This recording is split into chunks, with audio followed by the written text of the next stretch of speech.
Bueno, pues muchas gracias a todos por estar aquí. Bienvenidos a una conferencia más del Instituto Juan de Mariana.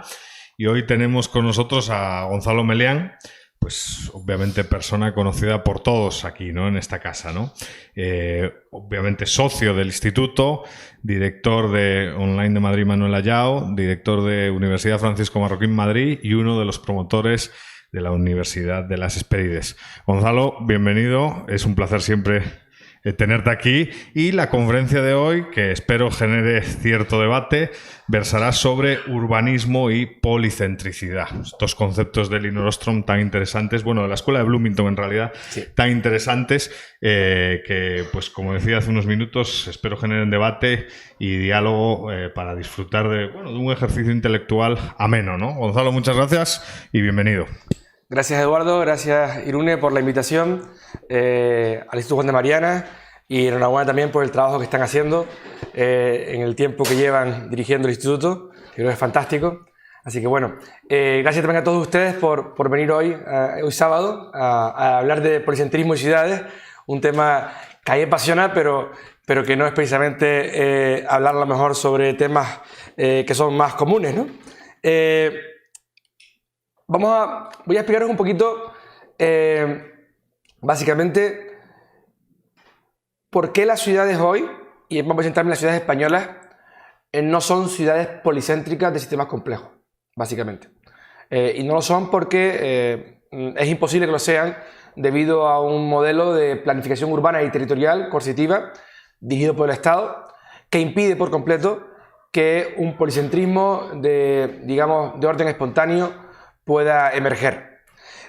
Aquí vemos, por ejemplo, en la parte alta de la imagen vemos a París, y en la parte baja vemos a Londres.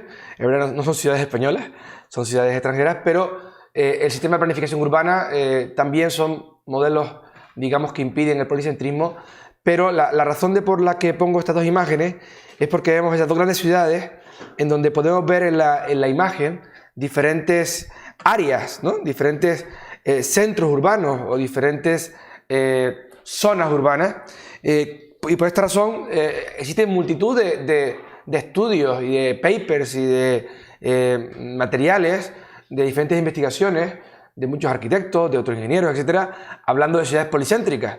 Pero realmente mi tesis es que estas ciudades no son policéntricas.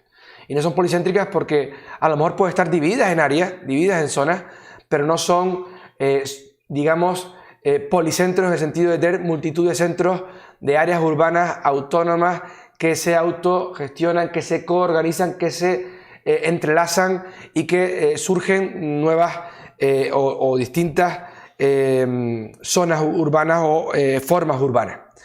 Y no lo son, como veremos ahora, por ese modelo. Entonces, la primera pregunta que hago, la gran pregunta que quiero intentar responder hoy en esta primera aproximación es: ¿son nuestras ciudades realmente policéntricas?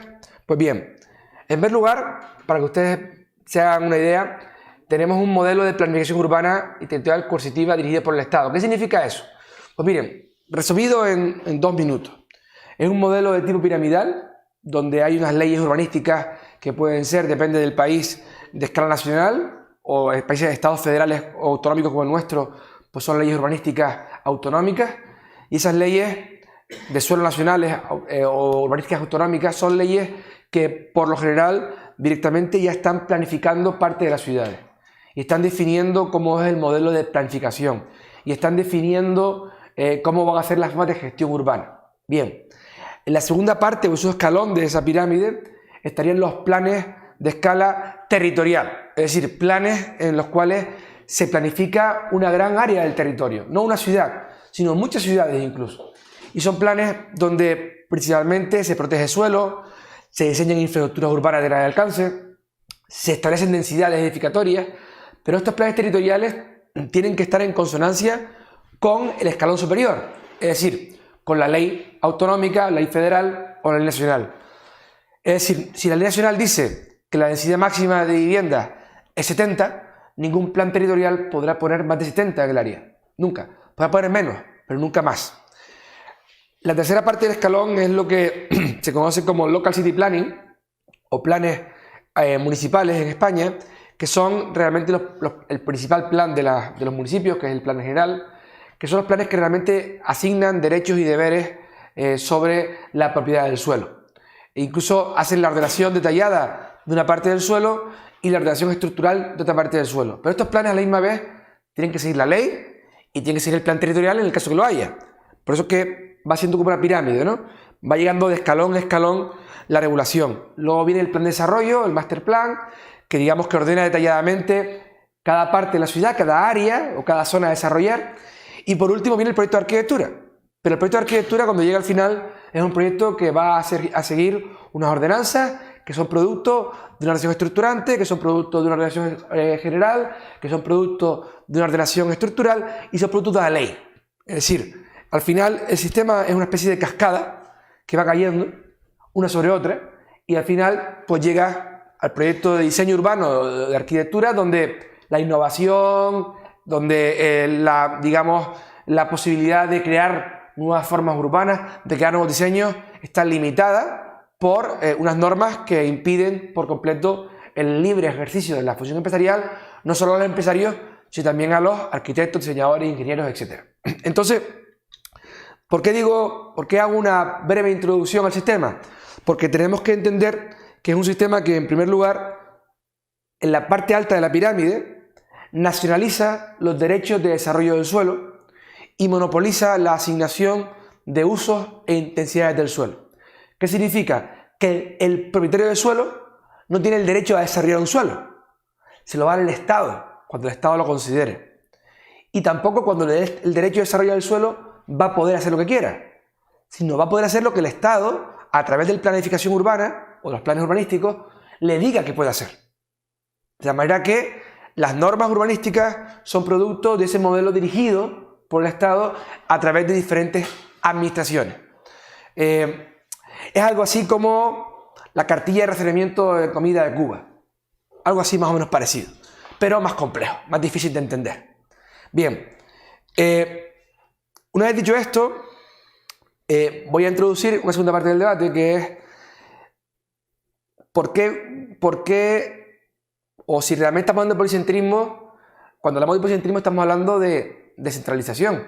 Es decir, las normas están, digamos, en los seres humanos, en los individuos, y esos individuos llegan a contratos voluntarios, desarrollan sus normas, se autogestionan, se autorregulan y surgen unidades con propiedades comunes que se autoorganizan, proveen servicios públicos de las diferentes unidades se coorganizan, se hacen acuerdos también para proveer a gran escala. Entonces, bueno, para que eso surja tiene que haber descentralización. Sin embargo, en España hubo una descentralización. Y ahora contaré cuándo fue. De hecho, muchas personas dicen en España que el principal problema que tienen las ciudades españolas o el urbanismo español es la descentralización que hay. Así que son las comunidades autónomas las que tienen las competencias y no el Estado central. Y si volviéramos a centralizar, pues todo iría más bonito, todo iría mucho mejor. Bien, antes del 78, para que ustedes hagan una idea, el urbanismo en España, que nace realmente, o el modelo actual, nace en el año 1956 con la primera ley de suelo, una ley franquista, la cual introduce la figura del plan general. Es una ley que, digamos, que está de acuerdo a las otras leyes urbanísticas que aparecieron en Europa y en otras partes del mundo, como por ejemplo la ley urbanística de Reino Unido del año 47. Son leyes donde nacen por una corriente proclive a la intervención del suelo, a la intervención de las ciudades, por motivo de esas ciudades que eclosionaron por la revolución industrial. Entonces, bueno, como la ciudad empezó a crecer, pues hace falta planificarla. Entonces, nacieron, digamos, estos modelos.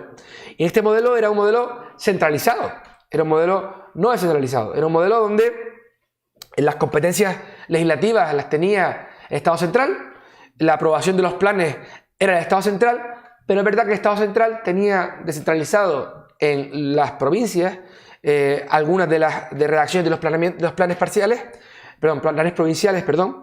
y la aprobación de los planes de ordenación de las ciudades de más de 50.000 habitantes, de menos de 50.000 habitantes, Y luego también los ayuntamientos redactaban los planes. Los redactaban, pero quien lo aprobaba de forma definitiva era el Estado central. Es decir, existían provincias, existían ayuntamientos, las competencias de urbanismo están en el Estado central, pero quien realizaba el planeamiento era el municipio. Es decir, la competencia era nacional, pero habían delegado la realización de los planes en los municipios y algunas provincias cuando era el caso de municipios pequeños, de pequeños municipios. Cuando eran grandes ciudades, eran los municipios. Bien. Sin embargo, aparece la Constitución Española del año 78 y no voy a decirlo de memoria, me puedo equivocar, pero creo que el artículo 148, 1 tercero, dice que las comunidades autónomas podrán asumir las competencias en ordenación del territorio, urbanismo y vivienda.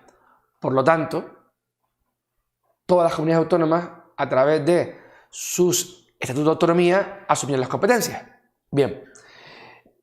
Por lo tanto, las competencias fueron delegadas a las comunidades autónomas, las asumieron, y son las comunidades autónomas las que tienen las competencias en urbanismo. Sin embargo, el Estado central siguió legislando y apareció una sentencia, que es la sentencia 61/97, que dijo que el Estado central no podía legislar en urbanismo, que solo lo podía hacer las comunidades autónomas, que el Estado central solo tenía competencias en establecer el estatuto jurídico de la propiedad del suelo, es decir, establecer los derechos y deberes de los ciudadanos y los propietarios del suelo, establecer las garantías hipotecarias, así como las formas de valoración en los supuestos expropiatorios, es decir, cuando expropia un suelo a alguien, cuáles son las garantías que tiene y cuáles son los mecanismos por los cuales se le va a expropiar y se le va a valorar el suelo, y por otro lado algunas cuestiones de legislación civil minoritaria. Es decir, eso era lo único que tenía, bueno, único que no es poco, porque al fin y al cabo, si tú puedes regular el estatuto jurídico de la propiedad del suelo, estás regulando muchísimo, pero era lo único que mantenía, digamos, la administración central. Las competencias pasaron a las comunidades autónomas, como ven aquí ustedes a la derecha, que son competencias legislativas en urbanismo, ordenación del territorio y vivienda. Es decir, no solamente tienen las competencias, son los que redactan planes, aprueban planes, etc. Es cierto que las comunidades autónomas han dejado que la redacción de los planes sea, cuando son generales, etc., o sea, municipales, de los municipios. Pero los municipios no pueden aprobar de forma definitiva los planes generales, los tienen que aprobar las comunidades autónomas. Es decir, la competencia es autonómica, aunque sigue delegada en los municipios la redacción de los planes. Por lo tanto, pasamos de un modelo, digamos, monocéntrico, centralizado, en el que el Estado central tenía las competencias del urbanismo por completo, es decir, era el Estado central el que, aunque delegara la realización de planes en municipios, quien tenía la competencia en aprobar los planes y en legislar, a un sistema, digamos, de descentralización, en el cual se pasa a dar las competencias a las comunidades autónomas, que son las encargadas de aprobar el planeamiento, regular el planeamiento, establecer el modelo, y estas a la misma vez delegan en los ayuntamientos, pues, realización de planes, etcétera, y planes de desarrollo pueden ser también delegados en privados, pero al final la competencia de aprobación es estatal. Por lo tanto tenemos un Estado dividido en tres administraciones: central, autonómica y municipal. La provincial era relevante en el anterior modelo, en donde el Estado central tenía unas competencias en el pasado y ahora el Estado central, digamos, descentralizó las competencias en las comunidades autónomas, y estos a su misma vez han dado competencias no muy diferentes a los municipios. Bien, entonces hay muchas personas, hay muchos estudios, ahí cito algunos de ellos, que han dicho que esta descentralización que se produjo es la principal causante del incremento del gasto público. Para que ustedes se hagan una idea, en Castilla y León, por ejemplo, de la Constitución española hoy, el gasto público en funcionarios, en lo que sería empleados públicos del área de urbanismo, se ha multiplicado un 200%. O sea, se ha triplicado. El gasto público de otras comunidades autónomas ha llegado a ser de un 400 y un 500%. Es decir, se ha multiplicado 6-7 veces el gasto público. Entonces, algunos estudios dicen que ese gasto público es consecuencia, o ese incremento del gasto es consecuencia de esa descentralización que se produjo en España con la Constitución española. Por otro lado, hay muchos estudios que dicen que los principales causantes de la corrupción urbanística es la centralización. Es decir, están descentralizadas en comunidades autónomas, y luego estos a su vez dejan que los municipios hagan los planes, pues es un caldo de cultivo para la corrupción absoluta y son las culpables de la corrupción. Luego, también dicen que como ahora hay 17 leyes distintas, 17 normas, y a la misma vez diferentes municipios con diferentes normas, pues esto hace que se hayan incrementado las trabas burocráticas, administrativas, y por lo tanto se incrementan los costes para desarrollar el suelo y transformar la ciudad. A la misma vez dice que esto también produce duplicidades legislativas, por lo tanto hay muchísimas leyes que se solapan, pero son duplicidades, etc. Y por último, que se ha producido también, por culpa de esa descentralización, una dispersión urbana. Porque como las comunidades autónomas tienen libertad para hacer lo que quieran, pues esto ha hecho que haya habido una dispersión urbana mayor, que no se ha producido nunca si hubiera estado centralizado en la visión central del Estado. Eso dicen diferentes estudios. Nosotros vamos a ponerlo en cuestión hoy, ¿de acuerdo? Eso dicen estos estudios. Bien. Sin embargo, hay otros estudios que dicen que, gracias a la descentralización urbanística, digamos que hubo... Hay estudios que dicen que la descentralización urbana, sin embargo, no están en este PowerPoint, falta una imagen, perdonen. Hay estudios que dicen que esa descentralización urbana, sin embargo, llevó al ciudadano un mayor control de lo que se hacía en la ciudad y a los órganos de decisión más cerca de los ciudadanos y por lo tanto más cerca de la información necesaria para poder planificar. Es decir, hay otros estudios que dicen eso también. No solamente todos dicen estos 5 puntos, pero vamos a centrarnos realmente en lo que dicen estos 5 puntos e incluso podemos comentar lo que dicen otros para ver después realmente si estos puntos son realmente como consecuencia de una descentralización o no. Bien.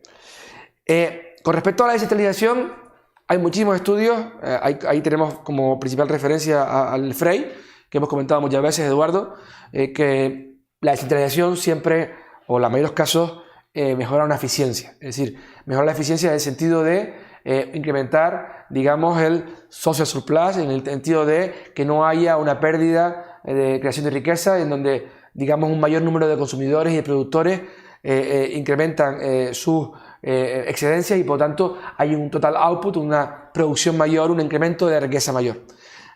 Pero sin embargo hay otros estudios como por ejemplo Gordon Tullock que dicen, oye, la descentralización está muy bien, pero tampoco hace magia. Es decir, no vale con solo descentralizar y ya centralizamos y por tanto aquí es como Harry Potter, ¿no? Y de repente empezamos a crear cositas de colores, ¿no? Eso no es así.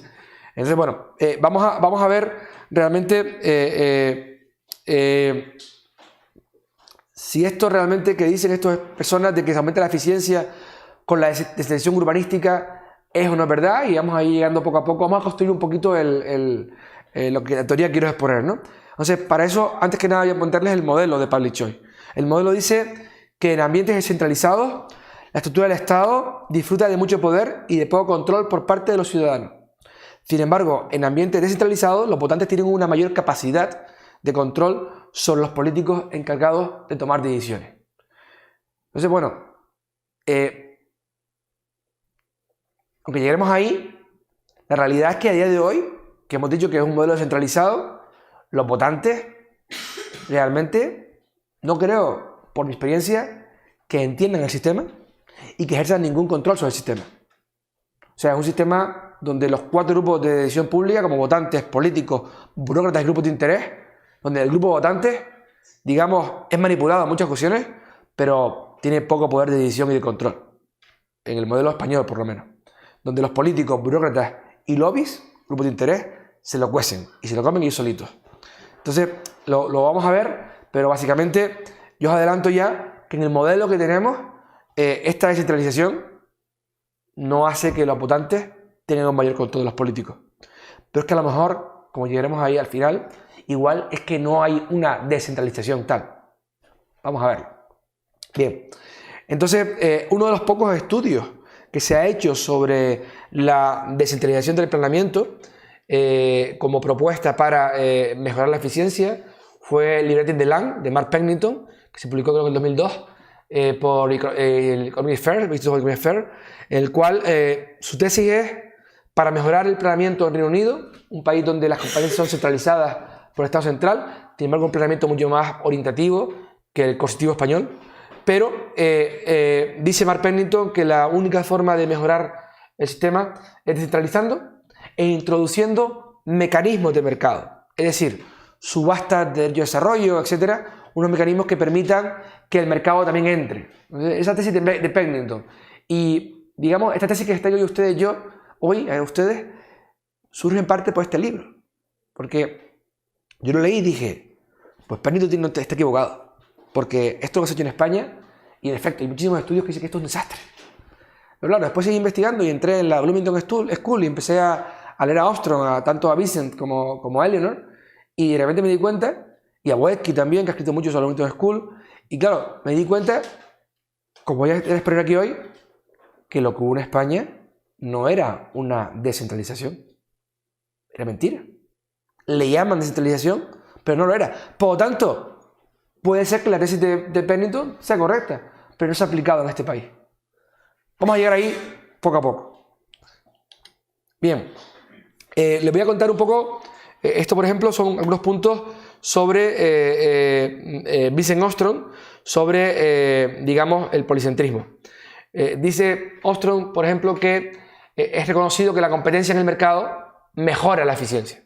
Es decir, a mayor número de competidores, mayor eficiencia de mercado, por lo tanto una provisión de mercado, digamos, con muchos actores va a ser mejor que una provisión monopolística. Entendida monopolio no como único vendedor, sino con barreras de entrada que impiden que otros puedan competir contigo, porque todos sabemos que si realmente es el único porque es el que mejor lo hace, pues tampoco, bienvenido sea. Pero la realidad es que los estudios que demuestran que a mayor número de competidores una mayor eficiencia son muy amplios. Por lo tanto, lo que dice Ostrom es, oye, pues si aplicamos esa idea a las políticas públicas, nos daremos cuenta que a mayor cantidad de unidades proveyendo servicios, va a haber una mayor competencia y por lo tanto va a haber una mejora en la eficiencia de la provisión de servicios públicos. Es decir, transportes públicos, alcantarillado, luz, agua, etc. ¿De acuerdo? Entonces él dice, oye, esa misma teoría que es aplicada al mercado, ¿por qué no se puede aplicar a las, digamos, instituciones públicas? No entendidas como instituciones estatales. Instituciones públicas pueden ser grupos que se agrupan para organizar su propiedad común. Es decir, grupos que se autoorganizan para cómo resolvemos lo común aquí. ¿Me explico? Entonces, podemos tener una organización privada con diferentes individuos viviendo en casas privadas, pero luego hay, digamos, espacios comunes, propiedades comunes como las calles, etcétera, que no tienen que ser propiedades públicas, pueden ser propiedades privadas comunes, es decir, copropiedad. ¿Y cómo organizamos eso? ¿Cómo proveemos esos servicios que nosotros vamos a compartir? Entonces, bueno, pues lo que vienen a decir Vincent Ostrom es esa idea de muchas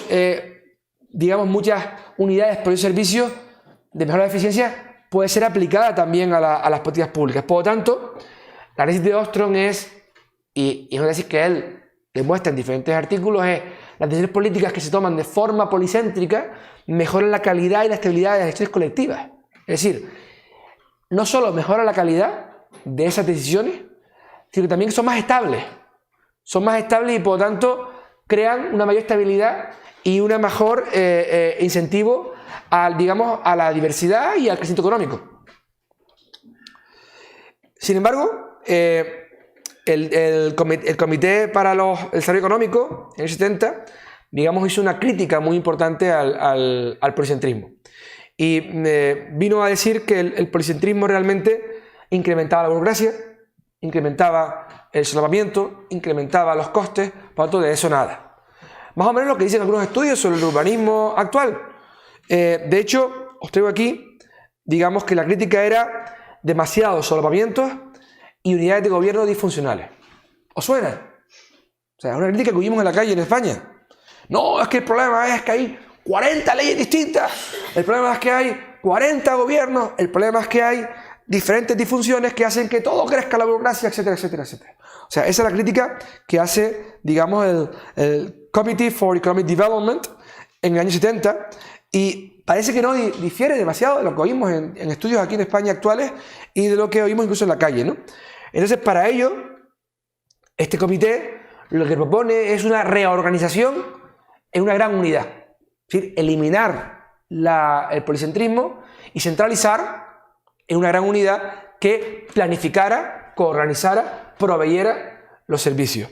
Y a la misma vez dice crear una gran administración que sea la de controle todo. Es decir, ustedes de forma individual sois muy torpes, vamos todos juntitos aquí, controladitos, y vamos a hacer una gran administración central, un gran ministerio con muchos ordenadores puestos, en donde va a tener diferentes personas que van a poder proveer y administrar correctamente los servicios públicos. Bien. Sin embargo, estas reformas que se llevaron a cabo fracasaron. Fracasaron por dos razones. La gente no las quiso. La gente de Estados Unidos no las quería.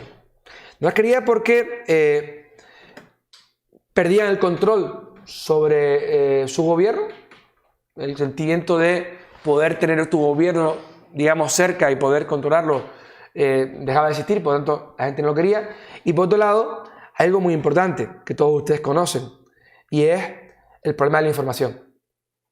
Tanto nos habló Hayek. Es decir, a mayor centralización, mayor problema de información.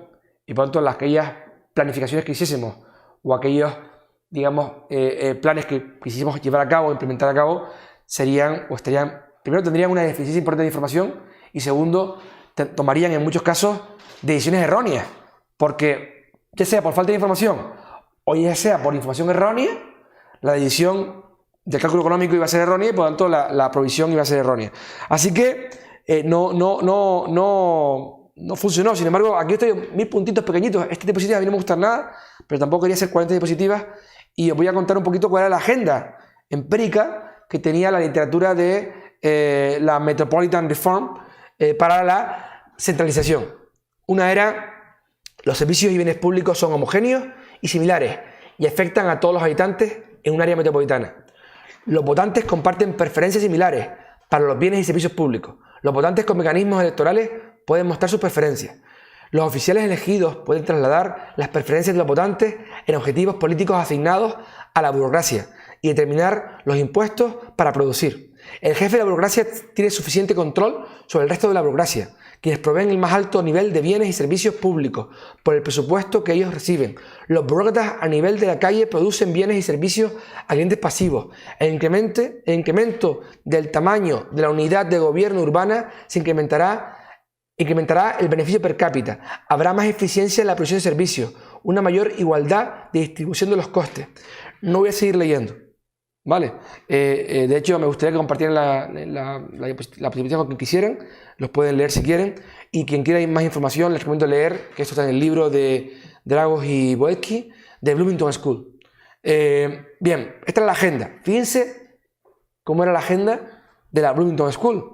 Es decir, de una aproximación a la economía política y al desarrollo institucional y análisis institucional. Los bienes y servicios públicos urbanos difieren sustancialmente en relación a sus funciones de producción y su escala de efectos. Es decir, aquí dicen, los del mainstream dicen son homogéneos. La Bloomington dice no son homogéneos. Son distintos y además, en función a las preferencias de la gente que hay que proveerlos de forma distinta. Bien.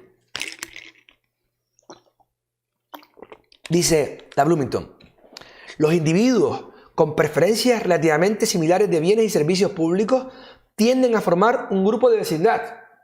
Esos grupos que nos habla muchas veces Francisco Capella, de gente que tiene muchas, digamos, similitudes o muchas ideas en común, o formas de vida en común, que forman un club.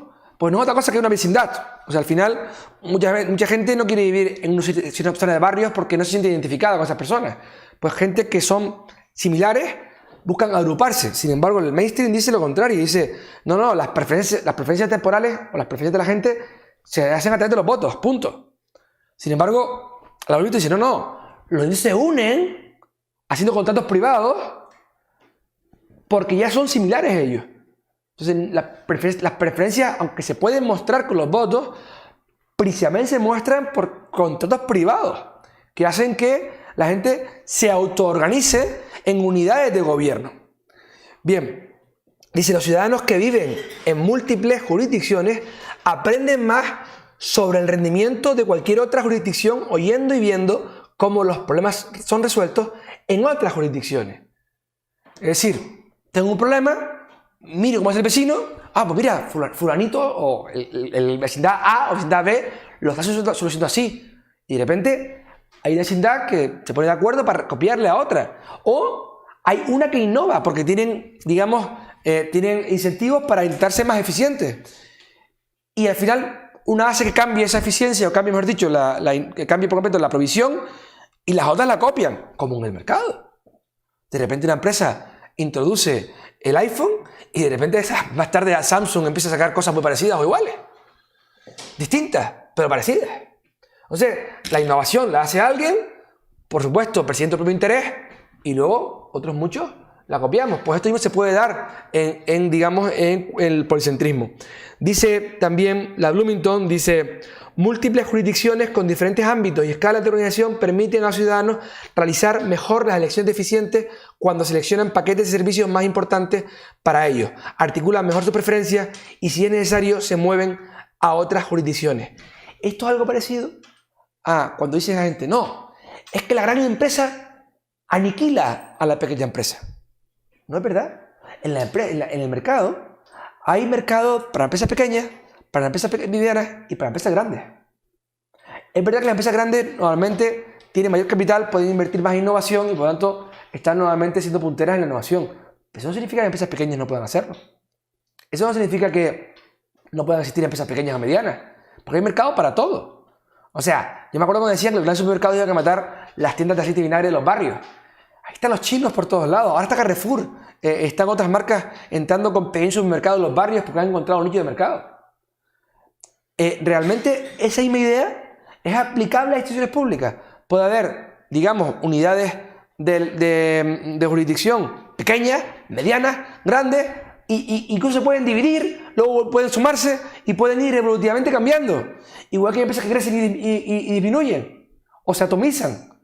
¿Me explico? O sea, todas esas ideas de mercado se pueden dar, digamos, en las organizaciones de mercado, como llamo yo, de diferentes jurisdicciones que dan lugar a ese policentrismo. Podemos seguir leyendo, pero me voy a quedar ahí. Y básicamente la pregunta que os hago es: si en España hubo una descentralización, como se dice que hubo en el 78, ¿por qué no se han producido esas previsiones sobre las ciudades españolas que habla la Bloomington School? Y si se han producido esos fallos de los que habla el mainstream, que dicen que disminuye la eficiencia, incremento de burocracia. Eso existe en España actualmente. O sea, ¿por qué? ¿Por qué? Si hubo descentralización, ¿por qué no ha habido policentrismo? O no hay policentrismo, o sí hay policentrismo. O sea, son preguntas que me hago: ¿por qué? Porque si hay una descentralización, esta debe llegar al policentrismo. ¿Por qué no hay policentrismo? Entonces, la segunda pregunta que me hago es: ¿pero es que nos encontramos en un sistema descentralizado y policéntrico? O sea, ¿realmente hubo una descentralización del sistema? ¿Realmente hay un policentrismo en este país o no? Pues bien, miren. Para ello vamos a primero a definir lo que se entiende por sistema policéntrico. Y Vincent Armstrong dice que el sistema policéntrico es aquel que tiene muchos centros de decisión que formalmente operan independientemente el uno del otro. Y dice que el monocentrismo conlleva al uso de la fuerza, monopolio. Sin embargo, el policentrismo a la autonomía y nuevas relaciones. Ahí ya tenemos dos conceptos y dos visiones y dos situaciones totalmente distintas. Policentrismo, una autoorganización voluntaria. Monocentrismo, una organización vía el monopolio y normativas o legislaciones o planes de naturaleza coercitiva, es decir, aquellos que impiden el libre ejercicio de la función empresarial, que diría Huerta de Soto. Bien, Boesky dice, junto con Dragos, en su libro The Bloomington School, para que puedan existir estos policentrismos, o sea, esa definición de policéntrico, es decir, esas autoorganizaciones evolutivas, contractuales y espontáneas, tienen que haber tres cosas. La primera, autoenvolvente, un sistema de normas autoenvolventes, es decir, unas normas que no sean, digamos, piramidales de arriba abajo, sino que emanan hacia arriba. Porque tiene que haber acuerdos voluntarios. Es decir, eso podemos llamar como derecho desarrollado o norma desarrollada, developed law. O sea, acuerdos voluntarios. Y por último, tiene que haber propiedad privada. O sea, envolvente de normas, propiedad privada y acuerdo voluntario. Acuerdo voluntario es el libre mercado. Pero la propiedad es la base del libre mercado. Y ahí va a haber un envolvente de normas. Porque eso es lo que va a llevar a esa organización o autoorganización de orden espontáneo. Y además dice, para que pueda surgir esa espontaneidad, deben que ser estas tres condiciones. Libertad de entrada y salida. Es decir, que tú puedas entrar a una unidad, salirte cuando quieras. Y que esa unidad se pueda dividir en otra unidad o se pueda unir a otra unidad. Segundo, normas generales de conducta. Es decir, normas simétricas y abstractas. No normas particulares e interpretables. Y tercero, una reformulación y revisión de las leyes más básicas. Es decir, que pueda haber una continua revisión de las leyes básicas que puedan cambiar. O sea, que para cambiar una ley no haga falta estar 1 año, 2 años, 3 años, sino que las normas se puedan ir cambiando y mejorando. Son las 3 normas que Drago y Boesky establecen en su libro para que pueda surgir ese policentrismo que tiene que haber propiedad privada, acuerdos voluntarios y un sistema envolvente de normas y que pueda existir una, digamos, una importante cantidad de unidades o instituciones de autogobierno. Bien. Entonces, pregunto, ¿son las ciudades y el territorio español policéntricas? La respuesta es, no hay una envolvente de sistema de normas, no la hay. Hay las normas estatales, autonómicas o nacionales. No hay acuerdos voluntarios, es decir, en ningún caso, ninguna decisión urbana se toma por un acuerdo voluntario entre las partes, sino que es la administración local la que planifica con técnicos y políticos y el gobierno autonómico el que aprueba. Y por último, me atrevo a decir que no hay propiedad privada, y pongo una coletilla, en el sentido tradicional. Es decir, como el derecho de desarrollo del suelo está nacionalizado y la asignación de uso y intensidad del suelo está monopolizada por el Estado, no podemos hablar de propiedad, porque el propietario no puede desarrollar el suelo ni puede hacer en el suelo lo que él considera que es mejor para cada momento del mercado. Bien, el territorio está dividido en municipios, provincias y comunidades autónomas, pero estas vienen, o sea, tanto las ciudades como el territorio están totalmente planificadas por la cascada de planeamiento que les dije inicialmente. No puede haber ninguna área urbana que pueda operar independientemente al resto de áreas urbanas. Es decir, el barrio de la Latina mañana no puede decir, no, me voy a autoorganizar y vamos a hacer un plan interior aquí para cambiar la Latina.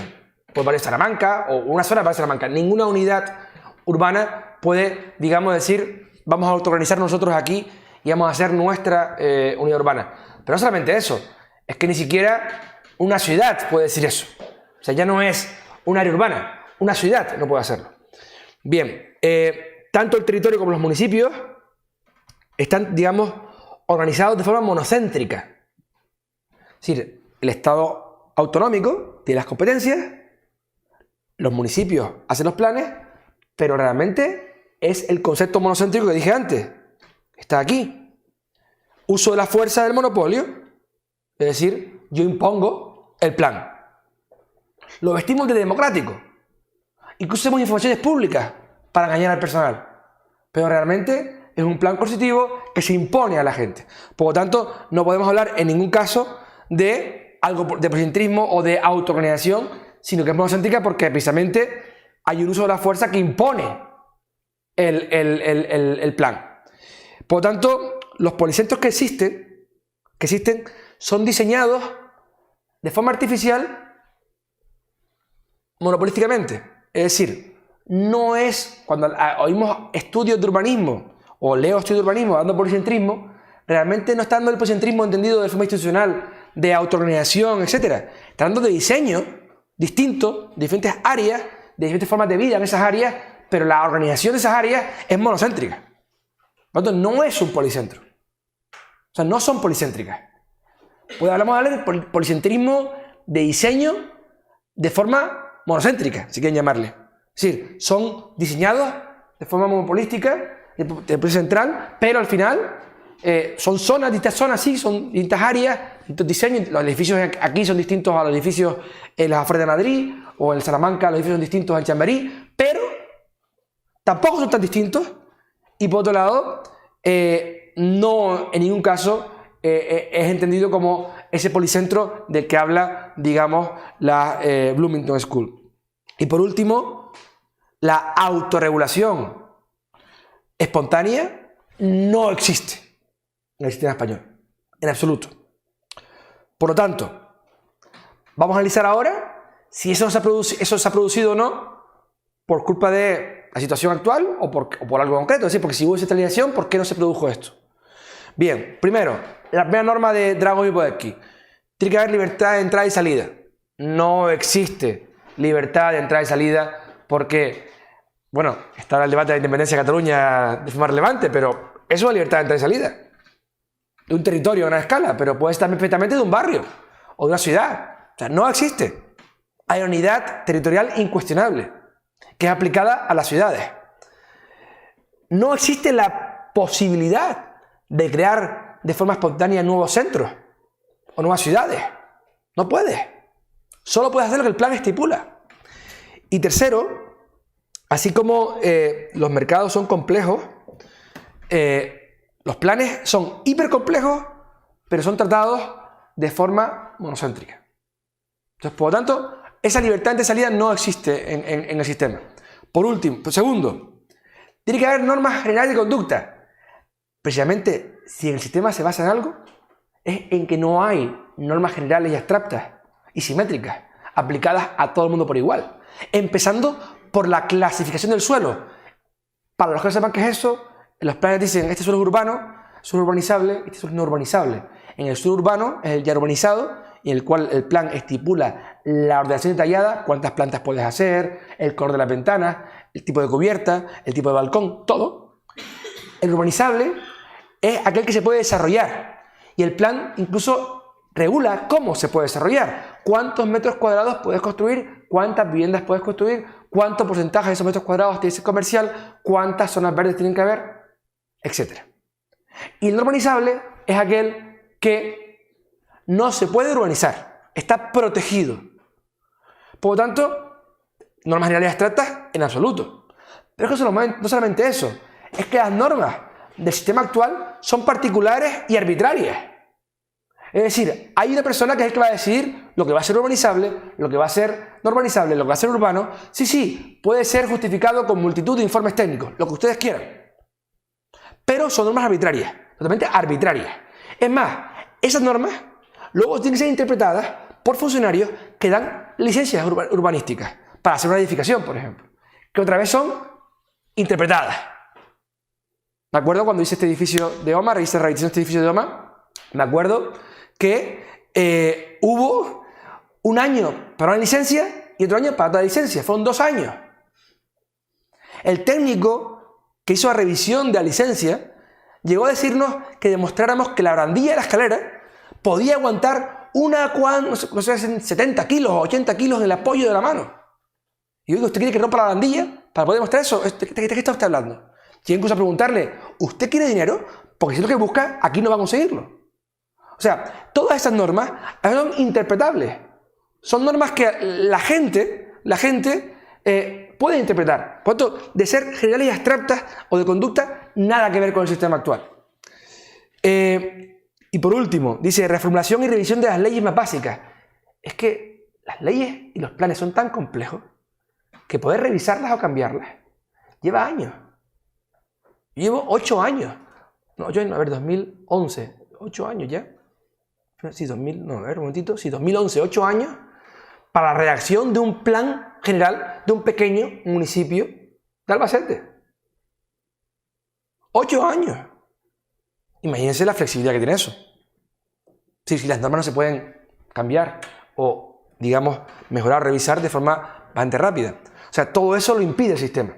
Por lo tanto, realmente es imposible que pueda hacer surgir un sistema policéntrico en el sentido o en la forma que habla la Bloomington School, porque el modelo de planificación urbana y territorial coercitiva dirigido por el Estado impide por completo esta, digamos, posibilidad.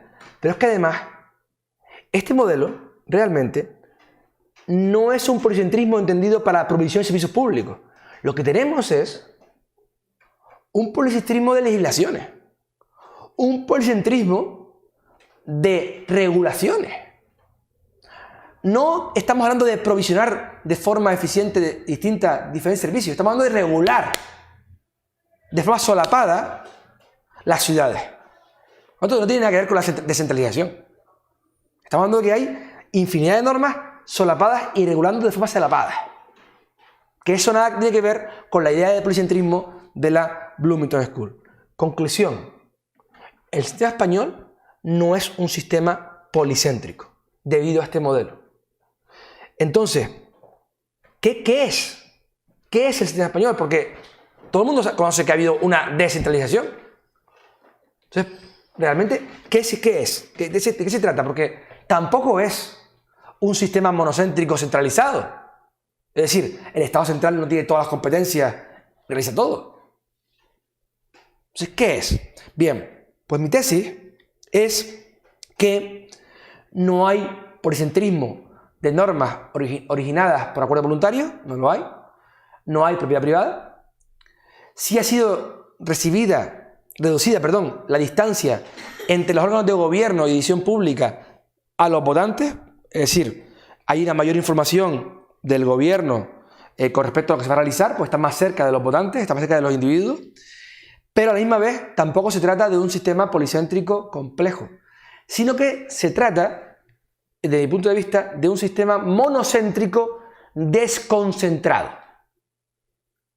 que es distinto a descentralizado.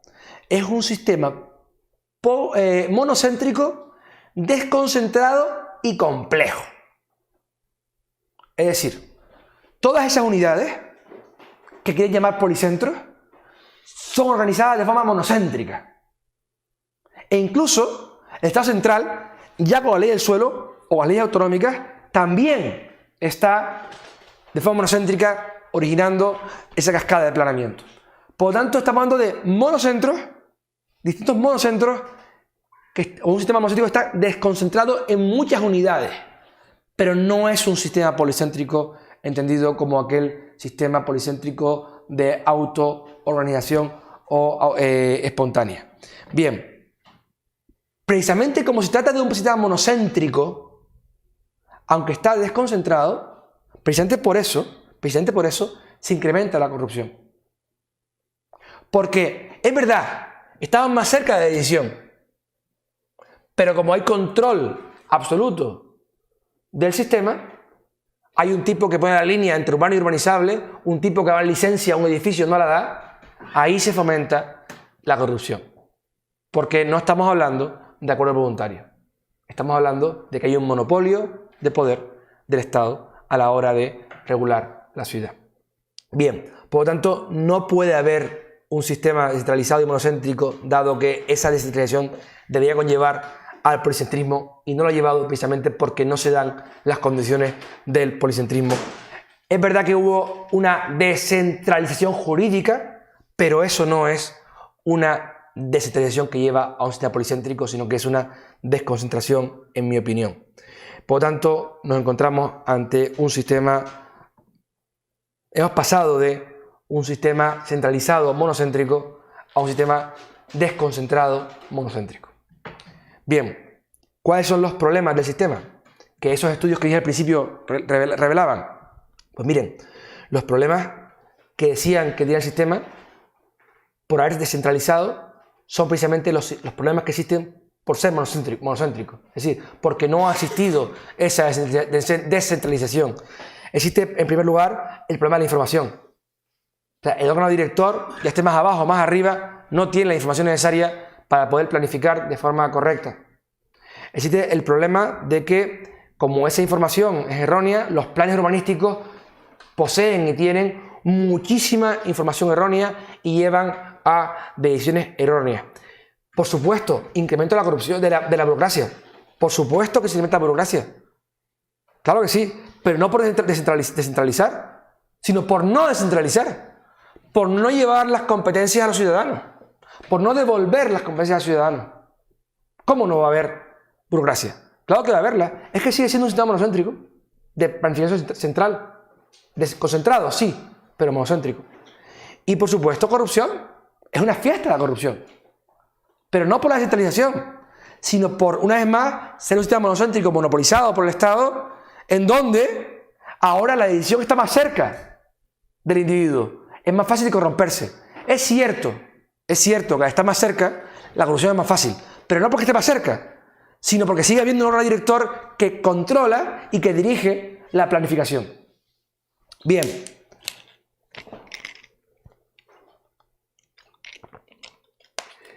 Por lo tanto, también otros problemas que existen es que, aunque, bueno, más que problemas, porque tampoco parezca que es que la desconcentración solo produce problemas, es cierto que al estar más cerca, la información es mejor manejada. Es decir, no podemos obviar que un planeamiento desarrollado en un municipio, la información que se maneja es mejor. Pero todo esto hay que entender que sigue siendo un sistema monocéntrico y que va a haber más corrupción. O sea, va a haber una mayor organización centralizada. Ya de per sí es errónea, pero, digamos, esa planificación, esa cartilla de racionamiento de la comida en Cuba va a estar mejor organizada si es un municipio que se le hace, digamos, Estado central. Pero eso va a llevar a más corrupción. ¿Qué prefieres? Unos mayores errores en la ordenación urbana y territorial y urbanística y menos corrupción y no eliminarla, o más corrupción y mayor organización. Eso es otro debate. Y es verdad que también existe un mayor control democrático cuando está más cerca. Para terminar, mi punto es, sin una descentralización real, es decir, sin una privatización, es decir, sin una desnacionalización de los derechos de desarrollo del suelo y desmonopolización de la asignación de uso del suelo, no pueden surgir sistemas policéntricos y las ciudades que tenemos en estos momentos no van a poder cambiar a ciudades innovadoras y más desarrolladas, y vamos a seguir viviendo en ciudades que nos empeñamos en proteger y nos empeñamos en mantener, y además nos empeñamos en que sean ineficientes porque son ciudades de principio del siglo XX para una sociedad del siglo XXI. Gracias.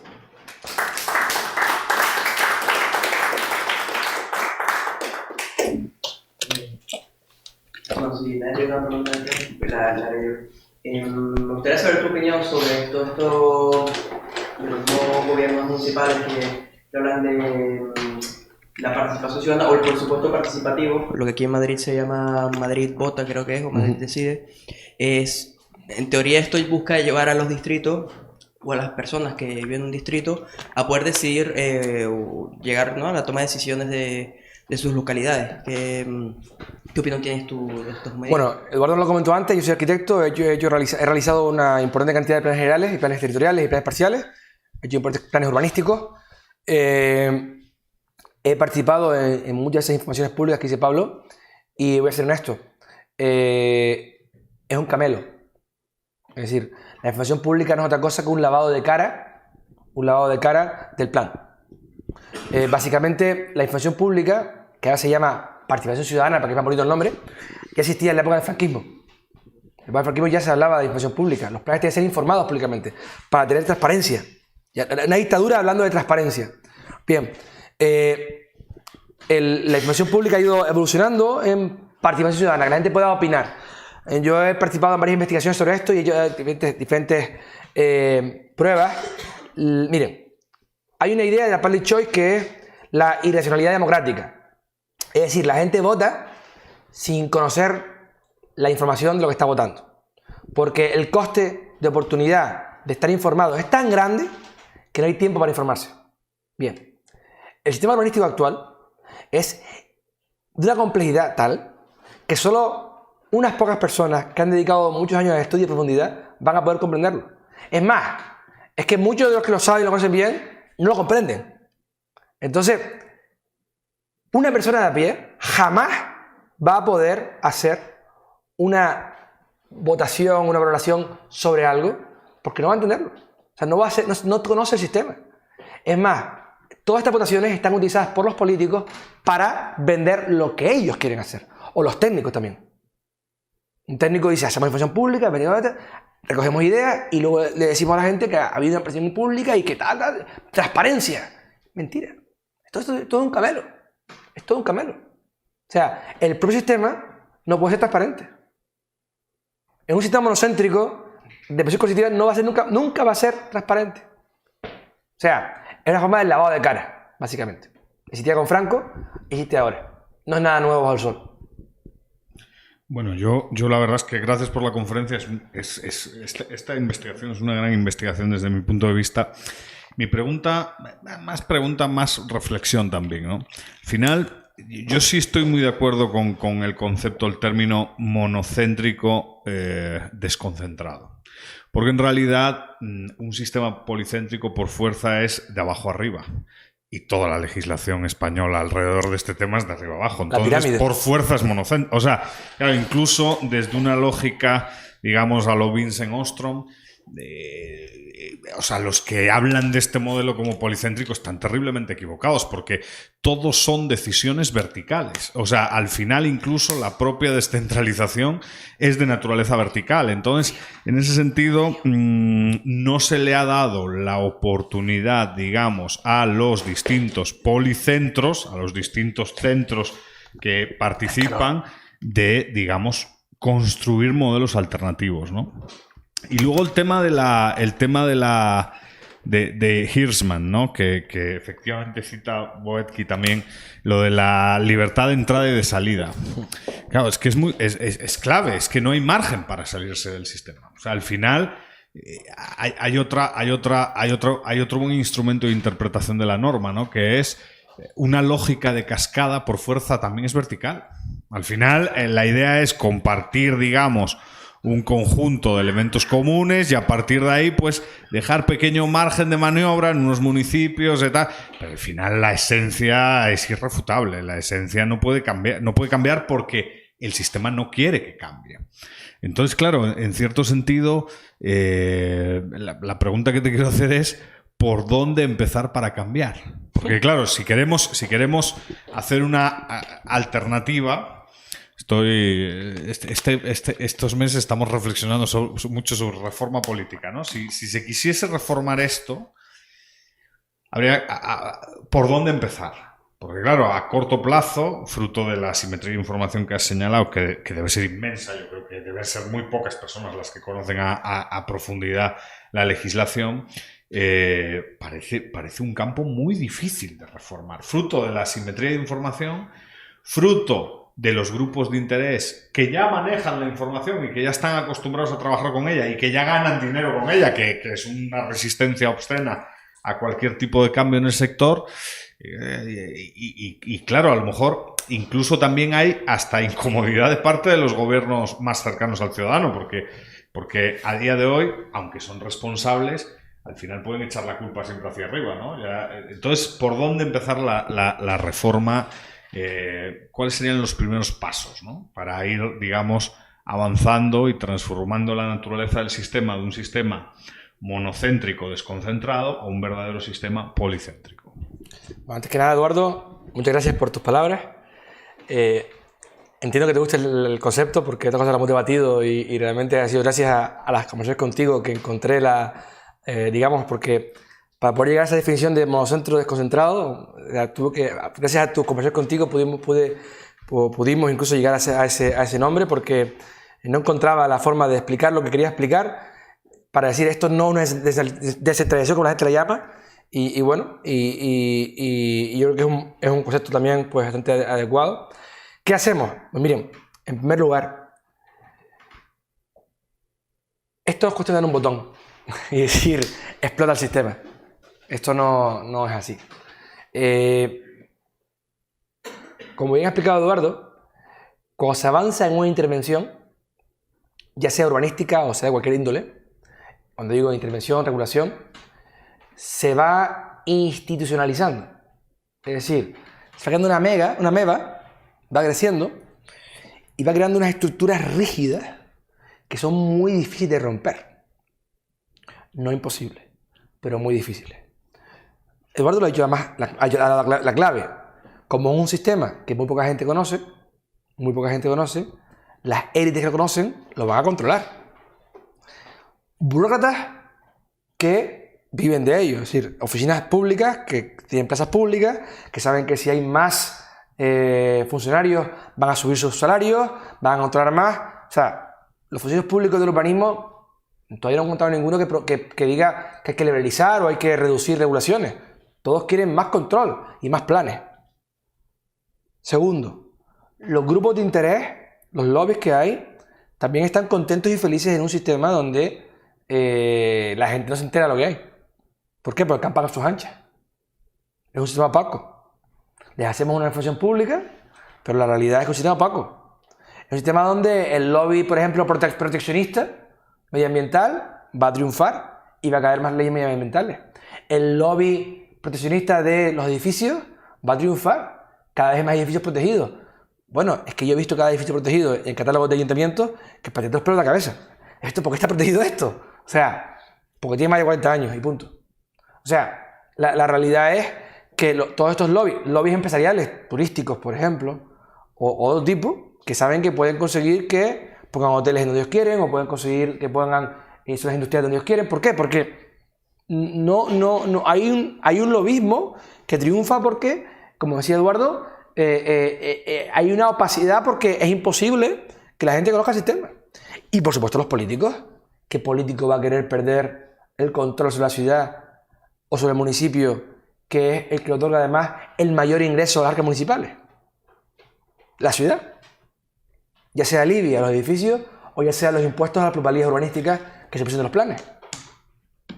O sea, la deuda pública de los ayuntamientos creció y la fiesta creció en los ayuntamientos cuando hubo el boom inmobiliario, porque las entradas de dinero eran brutal. 10-15% de todo lo que se desarrollase. De todo. Y no estamos hablando de 10.000 euros, estamos hablando de millones de euros, millones de euros y millones de euros que entraban a las arcas. Entonces, ¿cómo hacer esto? Pues miren, un paso previo podría ser una liberalización parcial del suelo.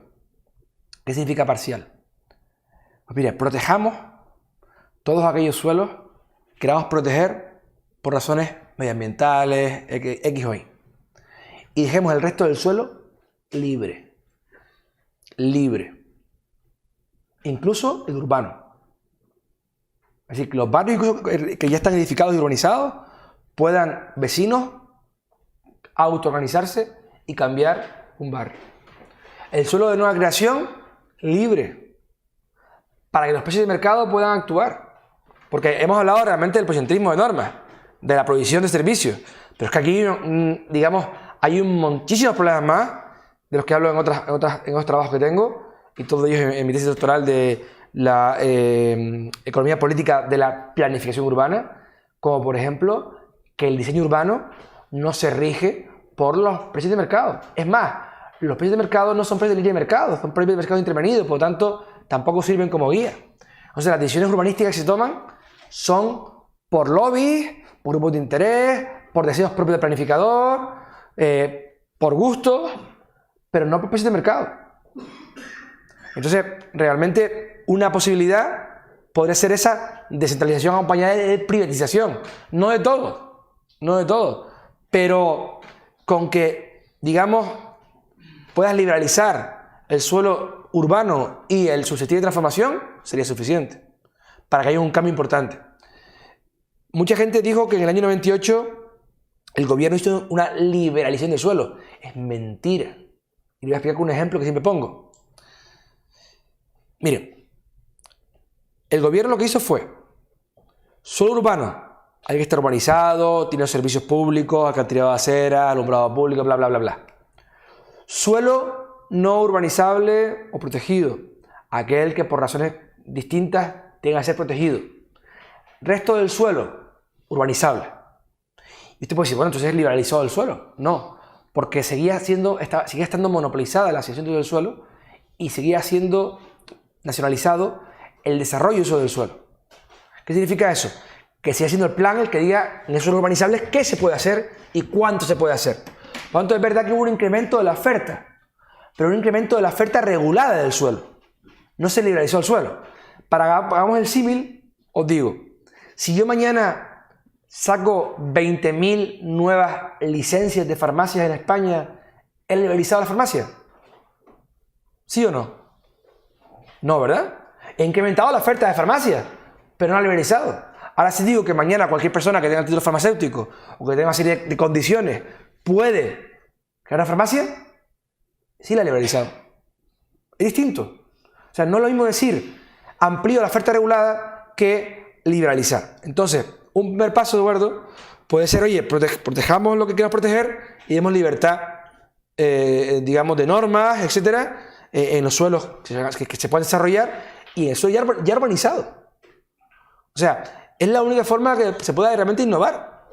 De lo contrario, vamos a seguir empeñados en vivir en ciudades del siglo pasado, del principio del siglo pasado, con unas sociedades cada vez más cambiantes, con cada vez más innovaciones, con cada vez nuevas unidades familiares y mil cosas distintas. O sea, no es posible, además, eso no lo voy a comentar aquí hoy, pero básicamente nos hemos empeñado en realizar, lo voy a comentar el miércoles en el Congreso de Economía, nos hemos empeñado en organizar o en planificar ciudades de densidad media, incluso media baja, y luego hemos metido infraestructuras urbanas de ciudades altísimas, de densidad altísima. Es decir, ciudades como Hong Kong, o sea, hemos metido un metro en Madrid, por ejemplo, para ciudades con mayor densidad que Hong Kong, cuando Madrid tiene ni siquiera la mitad de la densidad de Hong Kong. Claro, nos empeñamos en meter infraestructuras públicas que cuestan un montón de dinero y que no van a ser deficientes por falta de densidad a ciudades poco densas. O sea, es un desatino absoluto. O sea, la eficiencia baja por completo. No sé si te he respondido, pero bueno.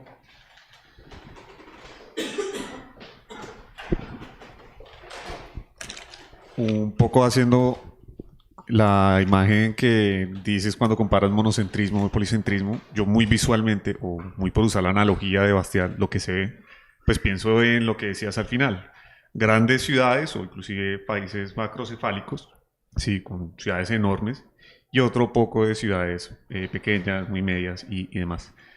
Es evidente que en un sistema policéntrico eso cambiaría mucho, en el sentido de que, no sé, inclusive unidades relativamente más cercanas en densidad, pero mucho más dispersas por todo el territorio, o no. Y lo digo porque hay un concepto, me imagino que tú lo tienes mucho más claro, por supuesto porque lo has estudiado bastante, de economía de escala, en la que se generan casi que burbujas de información en la que las ciudades ya grandes, pues efectivamente son las que van a captar mayor inversión sobre la base de que son las que la merecen, ¿sí? Sin uno saber cuándo se puede, no sé, desatar un crecimiento urbano en lugares donde claramente pues, no se esperaban, justamente porque los planes no los contemplan y difícilmente los pueden contemplar.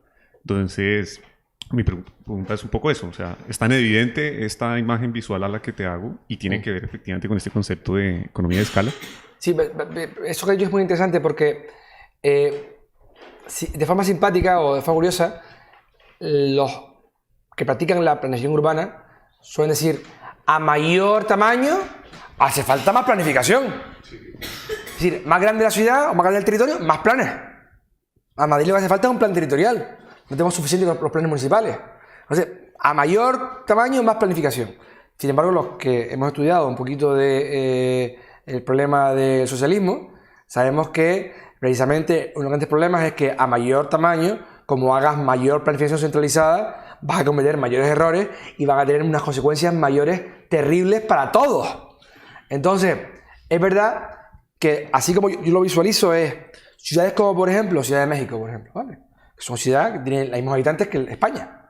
Entonces, pues ahí no podríamos hablar de un plan general para toda la ciudad. O sea, es que ahí lo que falta es que surjan, que además, de hecho, en muchas ciudades de Latinoamérica han surgido ese policentrismo en aquellas zonas donde no ha habido esas coerciones, han surgido, digamos, asentamientos espontáneos, algunos de muy baja calidad, otros de mayor calidad, algunos incluso han acogido a personas sin recursos, o sea, y tienen sus propias normas internas.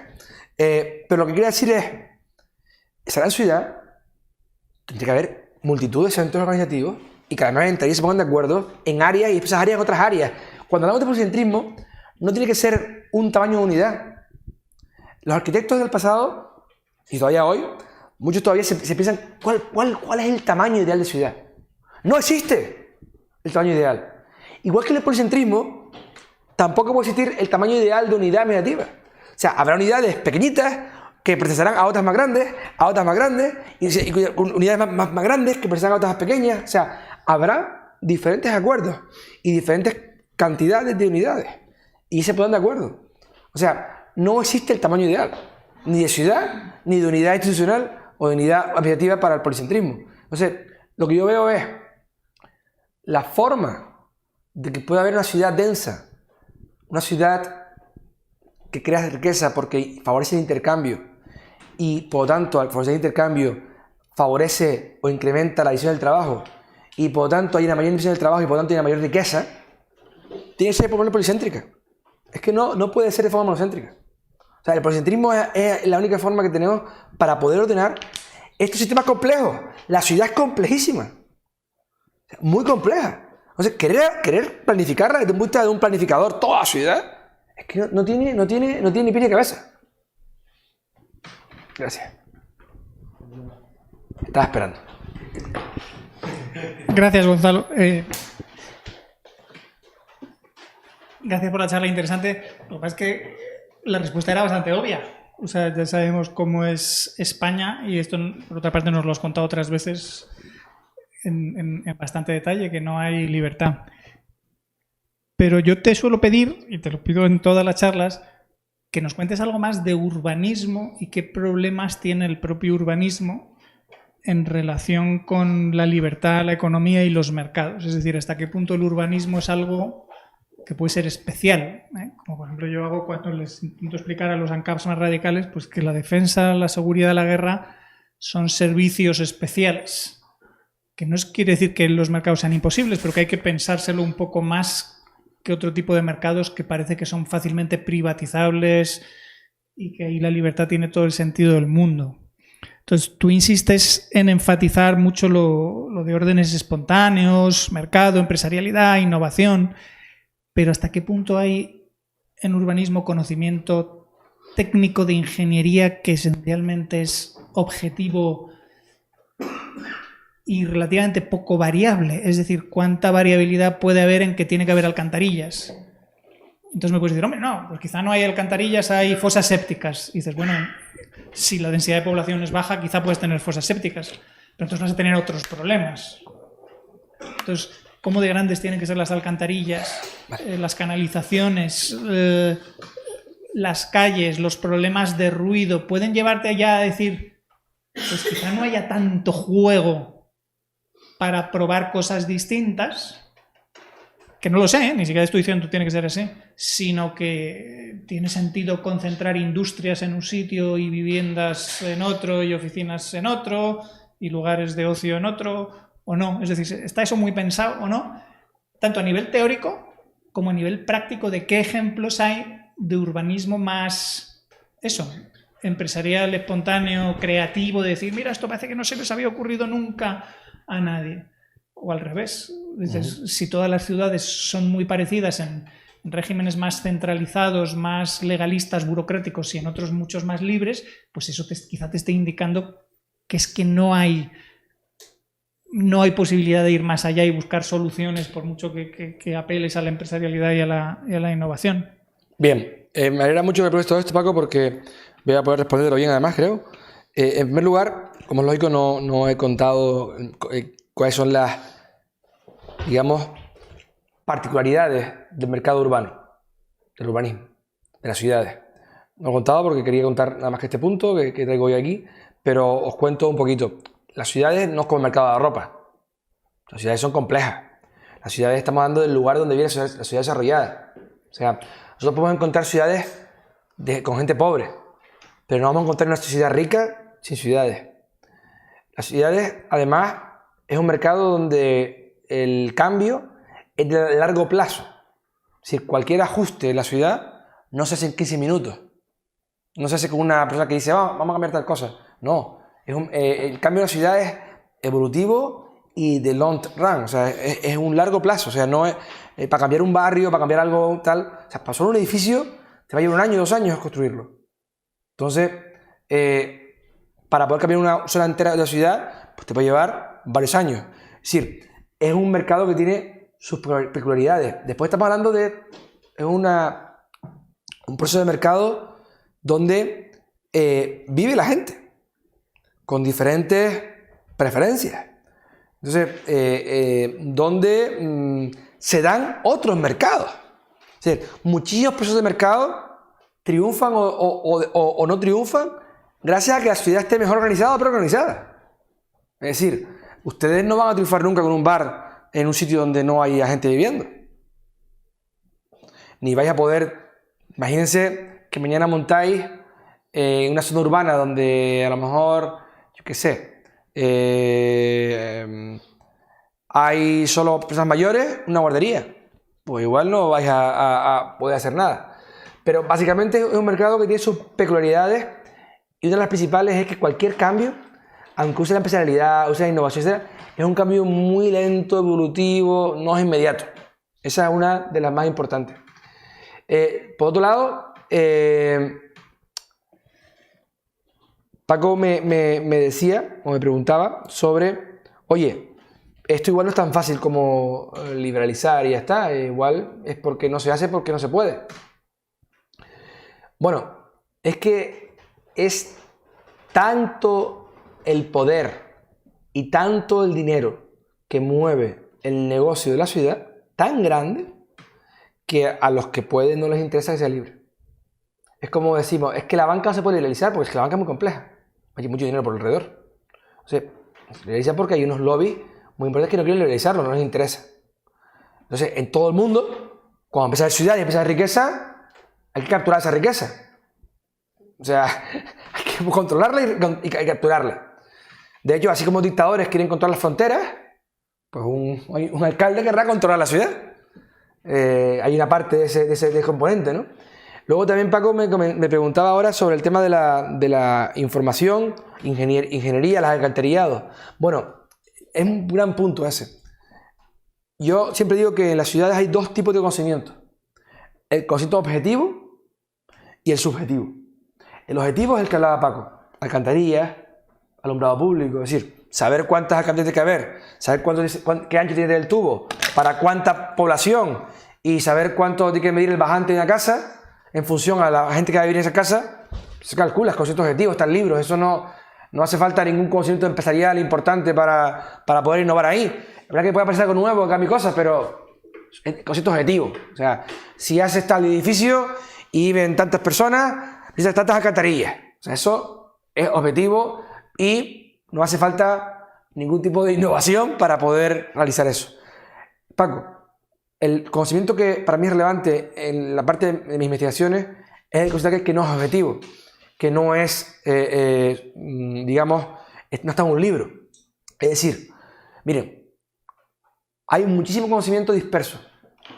Y hablo del conocimiento de la gente, hablo del conocimiento de la gente que quiere vivir en un tipo de ciudad, gente que quiere montar un negocio y busca un tipo de edificio. O sea, hay muchísimo alrededor, o sea, que no puedes controlar en un planificador. Por ejemplo, hay alguien que quiere montar una universidad. Pues igual hace falta poder adaptar algunos edificios a para esa universidad, pero el plan lo prohíbe. O sea, ¿por qué prohíbe el plan? Porque los planificadores dijeron que no podía haber universidades en ese edificio.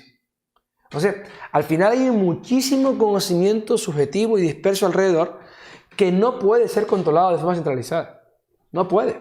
Entonces, ¿cómo es la única forma que tenemos para poder entender ese conocimiento? La única es los precios de libre mercado, que son aquellos que te van a guiar para saber si densificar o no una ciudad, si meter usos homogéneos, Paco, o usos heterogéneos. Ser los precios lo que lo diga. Y habrá unidades urbanas que sean más homogéneas y habrá otras que sean más heterogéneas. Los estudios, y si leemos por ejemplo a Edward Glaeser, El triunfo de las ciudades, Edward Glaeser, creo que su tesis es muy acertada, viene a explicar que aquellas ciudades densas y heterogéneas son las que más riqueza crean.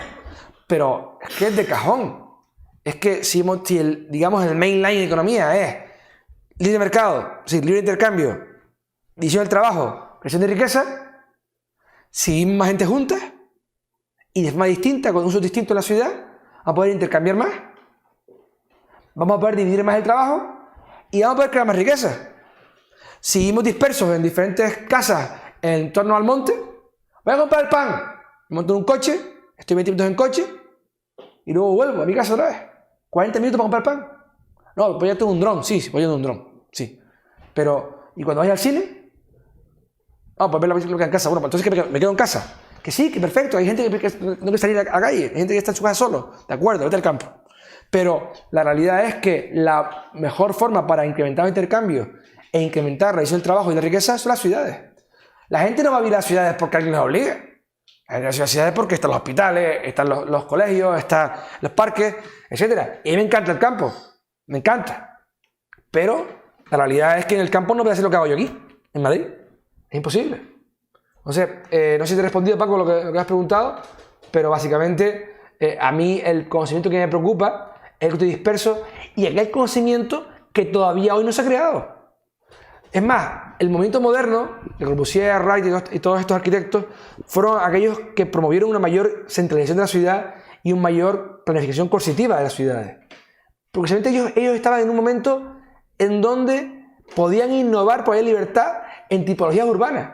Ese es el periodo en el que más se ha innovado en tipología. De hecho, las tipologías de hoy de viviendas son realmente heredadas de aquellas tipologías. ¿Por qué hoy no se puede innovar con nuevos tipos de tipologías urbanas o nuevos tipos de edificios? Porque los planes no te dejan. Los planes no te dejan innovar. Entonces, esa es la innovación que digo yo. Para yo creerme eso, ¿sí? Es decir, es que antes has puesto un ejemplo muy gracioso que no sé si te has dado cuenta de que lo que has dicho es un poco absurdo. Vale, a ver. Imagínate que se conceden 100.000 licencias de farmacia. ¿Se ha liberalizado? No. ¿Cuál es el efecto? Exactamente el mismo. No. Que si se hubiera liberalizado. No. Porque, es decir, es un número tan alto, es decir, es como si dices, bueno, vamos a poner aranceles. ¿Cuántos vehículos podemos importar de China? 800.000 millones. Y de ahí no pasamos.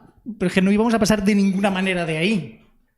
Entonces, que tú me digas que hay ciertas leyes que prohíben cosas, eso estoy seguro. Lo que a mí me gustaría ver es que me digas, mirad lo que prohíbe esta ley. Por ejemplo, en mi barrio, San Chinarro, las 5 alturas, que se saltan cuando son edificios municipales o de la comunidad, que hacen lo que les da la gana. Pero entonces hay que decir sí, y en eso además creo que fue Esperanza Aguirre, decir, pedazo gilipollas, ¿para qué prohíbes? ¿Para qué pones aquí 5 alturas? Nos estás quitando posibilidad de parques. Se supone que se dice, es que San Chinarro se calculó, no sé si era verdad, que aquí solo pueden vivir 10.000 personas, o el número que fuera. ¿Por qué? Por el problema de las salidas a las carreteras. Entonces ahí ya tienes un problema relativamente objetivo. Tienes una carretera que quizás sea muy complicado hacer un nuevo acceso. Y entonces ves que vas a tener un número de accesos y puedes hacer algún tipo de cálculo.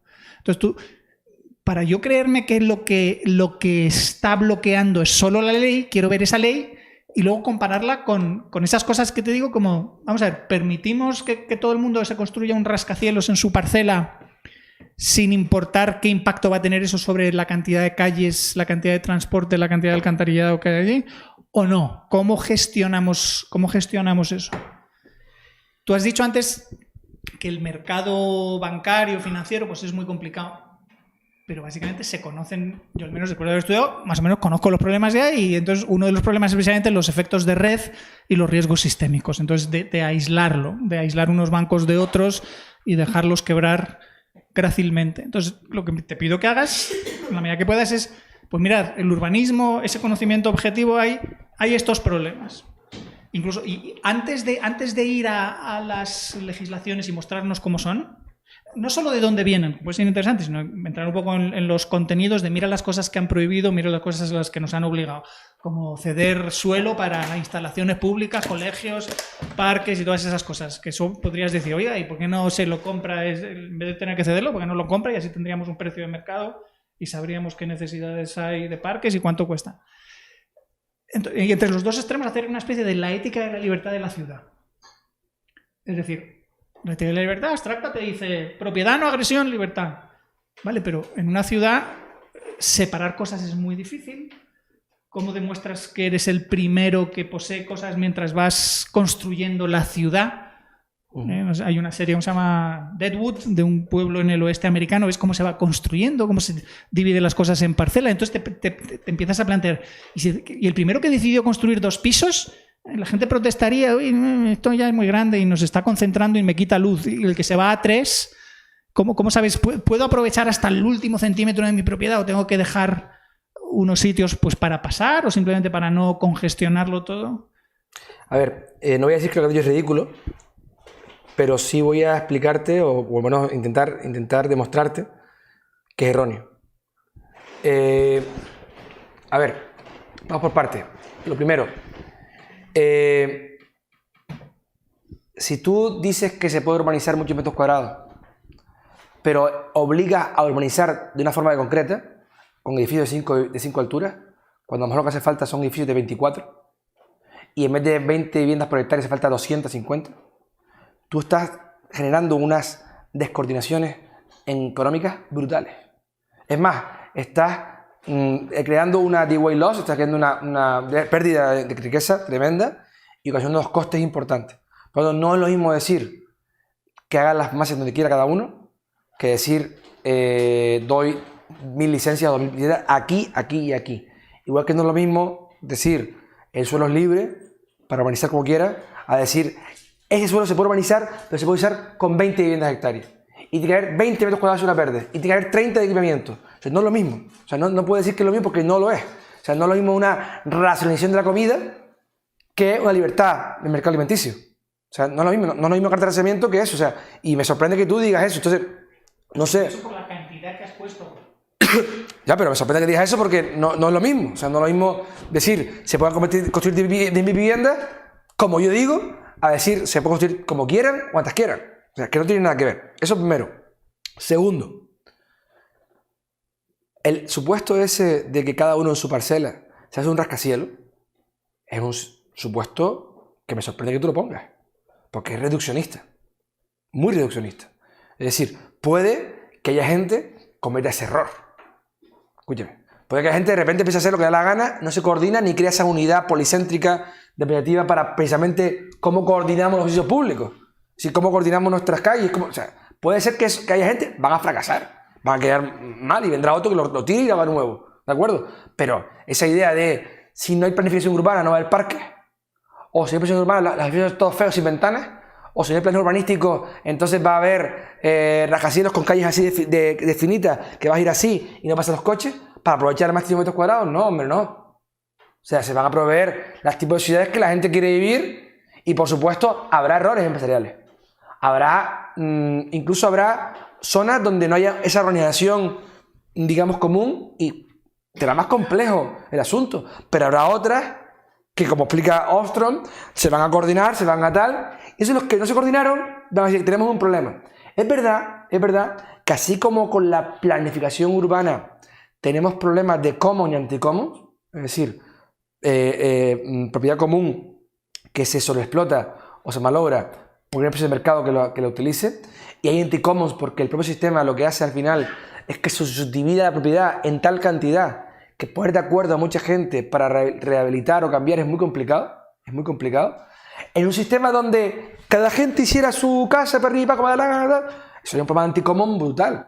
Sería muy complejo volver a tal, pero estoy convencido que habría otras unidades que se organizarían e incluso crearían unidades urbanas con una empresa que no divide los bienes raíces en unidades como viviendas, sino acciones. Y tú alquilas. O sea, va a haber de todo. No va a haber un único tipo. Entonces, realmente, esa idea de cada uno se va a hacer un rascacielos y tal y cual, o sea, eso es reduccionismo máximo. Y cuatro, y último, ejemplos que me pedías. Mira, te voy a poner un ejemplo que siempre pongo en todos lados y creo que tú lo has oído ya. La ley de Castilla-La Mancha, en la cual he hecho algunos planes, dice que no puede haber ningún desarrollo urbano nuevo de más de 1 metro cuadrado de suelo, perdón, de más de 1 metro cuadrado construido por cada metro cuadrado de suelo. Es más, dice que se puede construir más de 10.000 metros cuadrados construidos por cada 10.000 metros cuadrados de suelo. Relación 1:1. Eso es lo que se llama como coeficiente de edificabilidad. ¿Ustedes saben cuál es el coeficiente de edificabilidad de Manhattan? Es decir, sumamos todos los metros cuadrados construidos de Manhattan y los dividimos entre la superficie de toda Manhattan, incluyendo Central Park. Manhattan, esa ciudad que a nadie le gusta, que es horrible. 25. ¿Qué significa que la ley de Castilla-La Mancha diga que el coeficiente de edificabilidad es 1 como máximo? Pues significa que jamás podrá existir un Manhattan en Castilla-La Mancha. No tiene sentido. No puede existir. No puede existir, es imposible. ¿Apostamos algo de cuánto no surge en los próximos 50 o 100 años Manhattan en la Mancha? ¿El qué? No puede por ley en estos momentos. No, ya, pero que además de la ley, económicamente no tiene mucho sentido. Ah, bueno, vale, eso es otro punto, pero que tampoco puede existir en Madrid. En Economía de Madrid. Imposible. En Madrid hay unas dotaciones públicas que exigen. Mira, no tengo una pizarra aquí al lado, pero ¿ves? Lo que para te que se haga digo es una idea. que en Madrid haría un daño esa ley. En Madrid haría daño esa Claro, ley. pero te estoy poniendo un ejemplo para que te des cuenta. Primero dice, no se tira nunca, no tenemos ni idea si existía la Mancha precisamente, a lo mejor, si puede desarrollar una ciudad nueva, tipo Manhattan, podría competir con Madrid. No lo sabes. No tienes ni idea. No lo sabes. Sí, lo sé. Bueno, si lo sabes, pues es Dios Todopoderoso. Yo de luego no lo sé.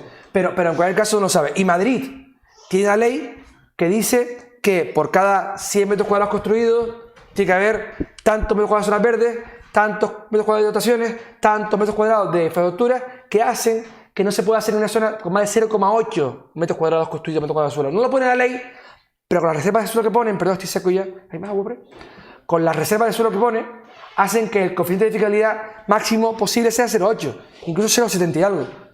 Nunca puede existir Manhattan en Castilla-La Mancha. Y bueno, en Madrid tampoco. Entonces, si eso no te parece suficiente modificación en estas ciudades, en estos territorios, y eliminación de creación de riqueza, pues no sé qué quieres. Pero lo que estoy diciendo es que precisamente ese detalle que estás diciendo ahora es lo que agradezco y te pido, detalles como eso. Es decir, tienes una ciudad como Madrid. Pero es que he venido a hablar lo que quería hablar, no lo que tú querías. ¿Tú no sabes aquello de la soberanía del consumidor o qué? ¿Qué quieres? ¿Abucheos o aplausos? Pues vete el miércoles vuelvo a hablar de otra cosa distinta. Bueno, muchas gracias, Gonzalo. Me ha parecido muy interesante, además un tema que a mí me interesa y tenía dos preguntas que me las he apuntado por si se me olvidaban. La primera es si nos podrías poner algún ejemplo que te parezca paradigmático de sistemas de autoorganización urbanística. Vale.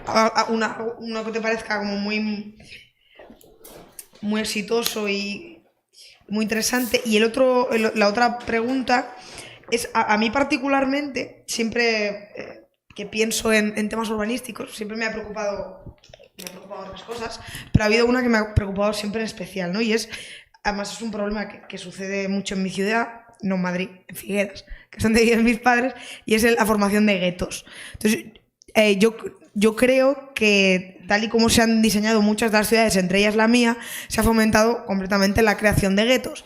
Se han intentado solucionar con otras, con políticas tipo gentrificación, tipo que la asignación de los colegios no sea por zonas y sea por otros criterios, etc. Y no se ha solucionado.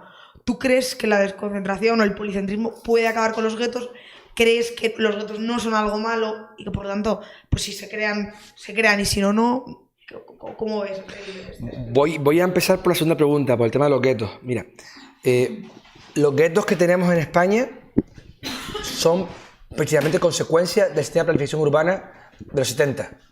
Es decir, aquella masificación del VPO, por ejemplo, sur de Madrid, etcétera, viviendas de protección pública, en el cual se localizaron personas de baja renta, y eso hizo que, digamos, incluso las excluyera y las dejase viviendo allí, y esas ciudades o esas zonas urbanas no se han regenerado. Siguen siendo guetos y siguen siendo zonas con muchos problemas. Pero esos guetos son infinitamente de lujo al lado de guetos que podemos ver en zonas de Latinoamérica, por ejemplo. Sin embargo, el problema de los guetos en Latinoamérica es distinto al de aquí. Por ejemplo, en Guatemala está la zona Limonada, por ejemplo. La zona Limonada es una urbanización informal, en un barranco gigante, donde tienen sus normas además ahí dentro, y sería bonito estudiarlo, ver cómo se autoorganizan, ¿no? Pero para que se hagan una idea, el problema de estos guetos, las zonas de suburbio auténtico, de casas de autoconstrucción, etc., el problema es que no tienen propiedad privada. Si no pueden registrar su propiedad. O sea, si no tienen propiedad privada, no pueden hipotecarla, no pueden pedir un crédito, no pueden, para poder mejorar su área urbana. De hecho, si seguimos la evolución de estos guetos, vemos que muchos empezaron como asentamientos con chapa, una chapa, un plástico, no sé qué, un cartón y tal, y la gente en su casa, Y ahora ya hoy en día, asentamientos como este de Limonada, pues son casi todo casas ya con hormigón, con bloque, con ladrillos, con forjados, tal. O sea, estas personas han ido ahorrando y han ido evolucionando y han ido mejorando su ciudad, su área, ¿no? Si es una área muy pobre, pero cada vez más evolucionada. No puede evolucionar más rápido porque no tienen propiedad. Es verdad que se asentaron en lugares donde no había propiedad ninguna, era un terrenback, era un terreno de nadie, sin propiedad privada, entonces ahí fue donde se asentaron. Entonces, bueno, son diferentes naturalezas de guetos. Guetos promovidos por el plan urbanístico, caso de España, y guetos promovidos por, digamos, por la falta de la posibilidad de tener una propiedad privada. Con respecto a la primera pregunta, la de ejemplos, miren, todos los países tienen controlado el urbanismo. Como decía antes, es como no tener controlada la frontera, o sea, para ellos.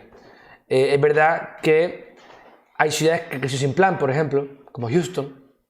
Es verdad que hay ciudades donde se han hecho cosas nuevas, muy distintas, en la parte arábica y en Asia, en China, algunas ciudades de China.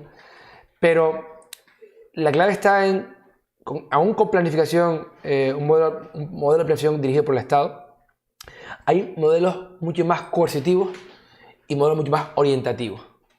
Entonces, esos modelos más orientativos han permitido diferentes crecimientos.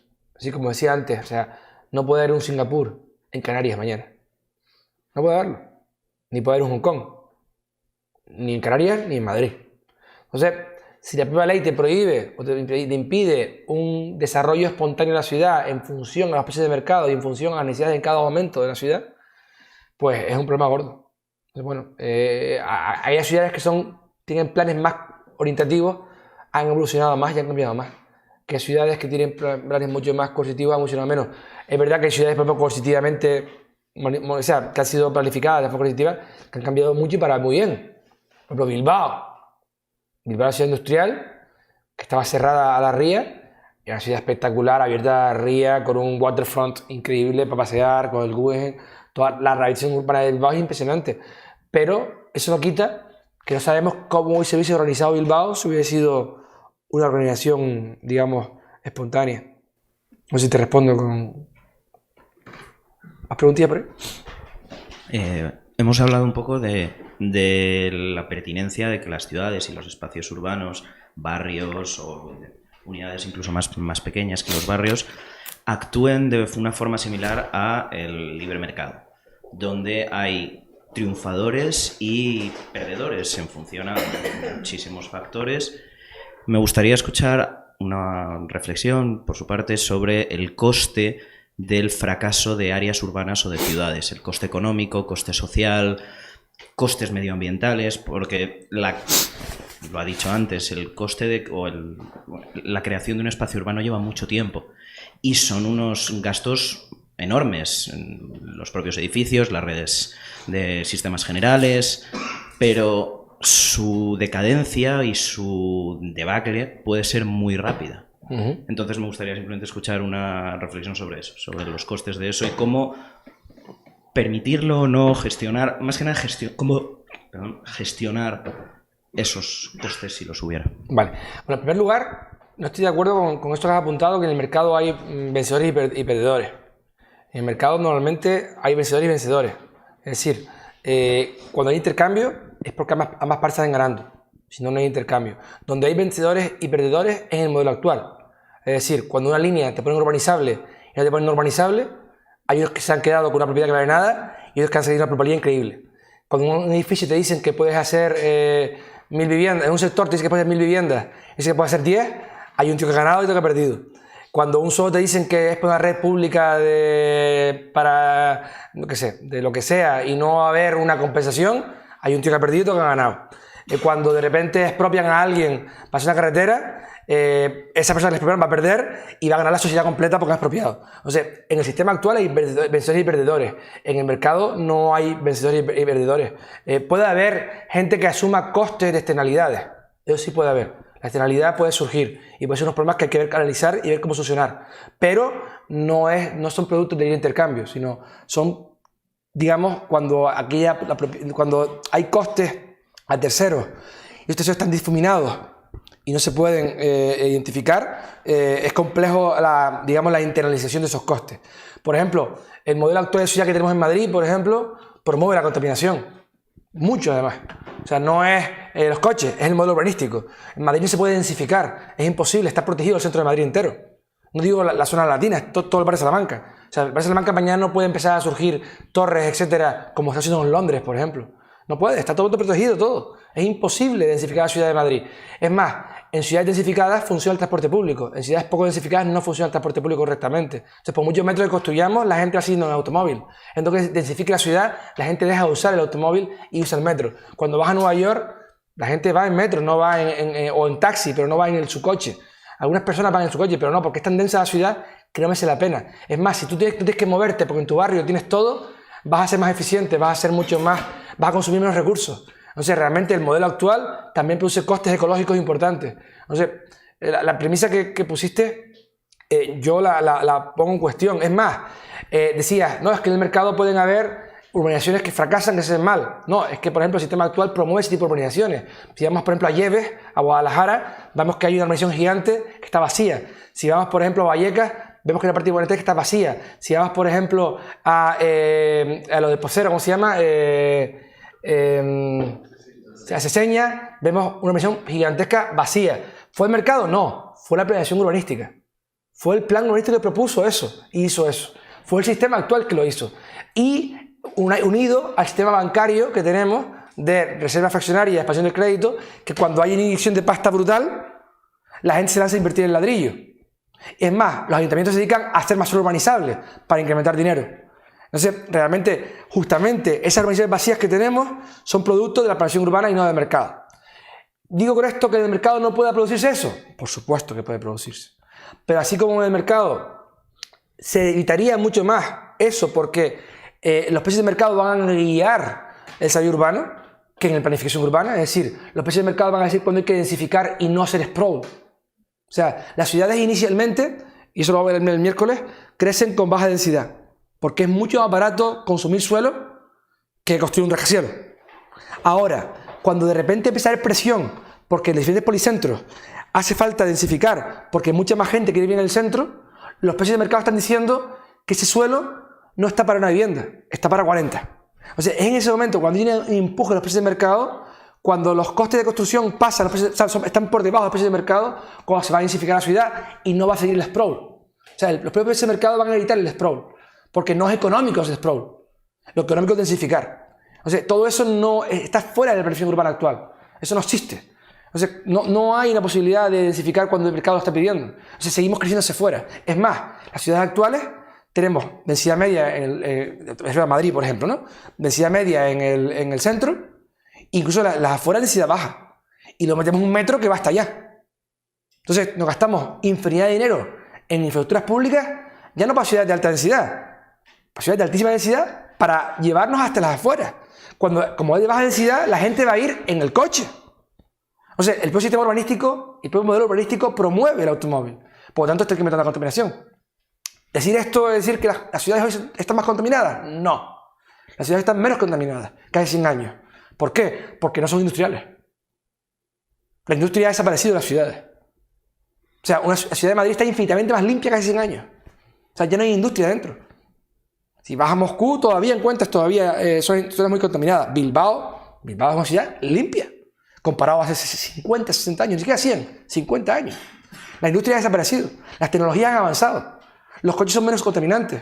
Entonces, la ciudad es infinitamente más limpia. ¿Qué pasa? Que es un chivo expiatorio para sensibilizar a la gente que hay que planificar más. Entonces, realmente, ¿con esto estoy diciendo que no habría externalidades de medio ambiente? Por supuesto las habría, hay que ver cómo solucionarlas. Pero muchas veces el emprendimiento va a solucionarlas. Pero el modelo actual está precisamente plagado de todos esos problemas que decías. Entonces, bueno, no es tan evidente como lo planteas. Ese es mi punto de vista, por lo menos. Pero no veo que no te ha gustado mi respuesta.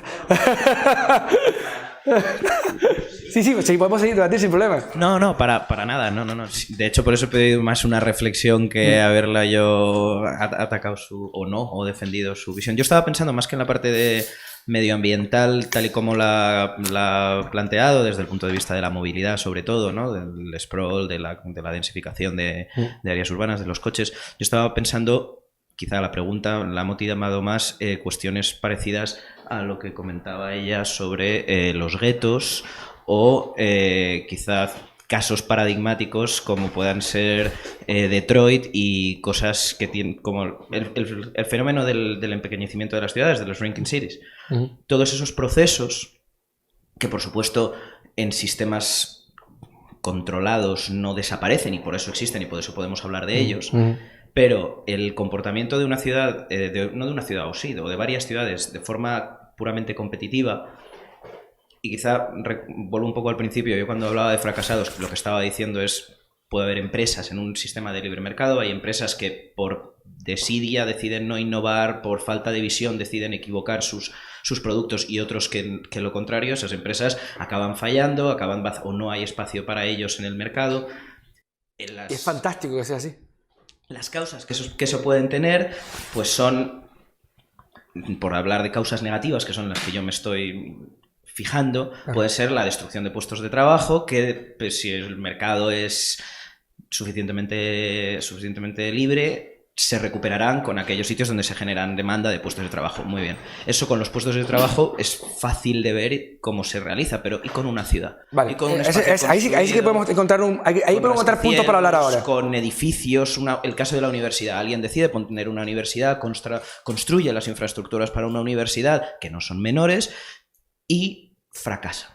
Porque esa universidad no está bien planteada, o rascacielos, o áreas, o no un rascacielos, sino varias áreas urbanas, o incluso ciudades enteras. Y por eso hablaba de lo de las shrinking cities. Perfecto. Ahora entiendo, ahora veo mejor el punto. Vamos a ver. En primer lugar, cuando alguien no coopera en el mercado, o sea, las empresas que triunfan son las que cooperan. Cuando alguien no coopera, cierra. O sea, es un perdedor, bueno, es que no está cooperando, no está dándole nada a la sociedad. O sea, para poder triunfar en el mercado tienes que darle a la sociedad algo. O sea, la gente va a comprarte cuando tú vendes algo que la gente quiere. Tú no vas a poder imponer nunca a la gente que compre lo que tú quieras. Ni vas a poder imponer un precio. Ni vas a poder construir me refiero, ni vas a poder crear nada al coste que te gustaría. Costes además subjetivos, cada individuo tiene sus costes distintos.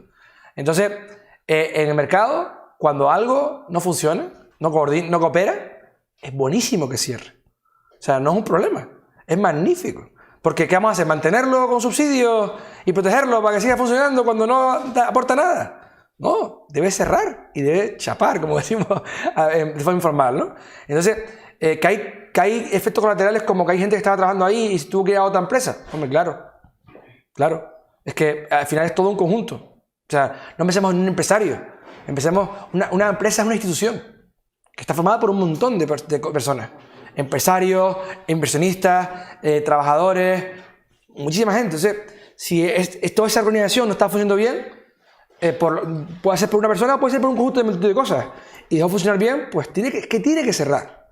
Entonces, justamente, cuando hay un error empresarial pequeño, se reestructura las cosas. Ahora imagínate que hacemos una planificación de la economía como hacemos el urbanismo, centralizada, como la Unión Soviética. Cuando hay un problema, es un problema mucho más grande, que afecta de forma mucho más generalizada a mucha más gente. A mucha más gente. Lo mismo lo podemos aplicar a las ciudades. Es decir, puede haber un área urbana errónea. Errónea en el sentido que no coopera. Es decir, que se diseña tal y pensás que la gente va a ir ahí y no viene nadie allí. ¿Vale? Y no lo puso ningún plan, sino tú como promotor decidiste, yo qué sé, tirar mañana una serie de manzanas, hacer unos rascacielos o hacer un parque. Y el parque no va a nadie. O sea, lo que quieras, o sea, no tengo ni idea, ¿vale? Como si un parque de atracciones. En medio de una noria, como hizo Londres, en medio de Madrid. Y no va nadie allí. Y no funciona. ¿Vale?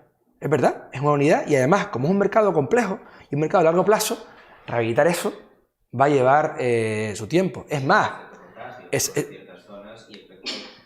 Sí.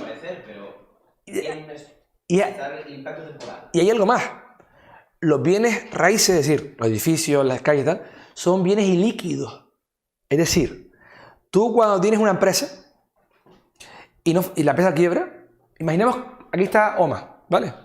Aquí hay una pantalla, ahí hay unos televisores, ahí o sea, de todo esto, si esto quebrara, por ejemplo, hay cosas que se van a poder vender, otras cosas que no se puede hacer nada con ellas. Y son capitales que han desaparecido, se han ido al demonio. Y después que para venderlas, tienes que bajar mucho el precio para poder venderlas. ¿Cuánto vas a incurrir en grandes pérdidas? Esos bienes ilíquidos, que para transformarlos en dinero, hay que bajar mucho los precios. Bien, si tú construyes un área urbana y has fracasado, es decir, no sirve tal, o bajas los precios a tope, o no vas a poder convertir en dinero para poder reactivarla o cambiarla. Entonces, las ciudades tienen sus complejidades, ya estén planificadas centralmente o de mercado, tienen sus complejidades. Lo que pasa es que es verdad que un error de mercado es a pequeña escala. Un error de planificación centralizada es a gran escala. No estoy diciendo que no haya errores de mercado, hay muchísimos errores de mercado. ¿Que puede haber contagio? ¿Que puede infectar a la al lado? Por supuesto. ¿Que la transformación es lenta? Por supuesto. Pero las posibilidades de fracaso, mejor dicho, de errores, es más pequeña, no generalizada, y es más fácil volver a cambiarlo. El reshape, o sea, el rediseño, es más fácil si tienes libertad para poder transformarlo lo que puedas transformarlo, que si no puedes hacer nada con ello. O sea, que puedes hacer lo que es el plan nada más. Es que imagínate, fracasas, haces una cosa mal hecha, y para modificar el plan general son 5 años. 5 años y después la obra. O sea, los plazos son mucho más lentos para poder cambiar una ciudad en unos trazos donde has fracasado. Entonces, bueno, yo no te puedo decir que en un proceso de mercado no haya errores. Sería mentir. O sea, los procesos de mercado están plagados de errores porque la gente se equivoca. Ahora, esos errores no son sistemáticos. O sea, no son generales. No afectan a todo el mundo. Son mucho más pequeños y se terminan solucionando en el mercado. Así que por las externalidades son más complejas, ese problema concreto no me parece tan complejo. Por supuesto que va a haber errores, pero son errores puntuales.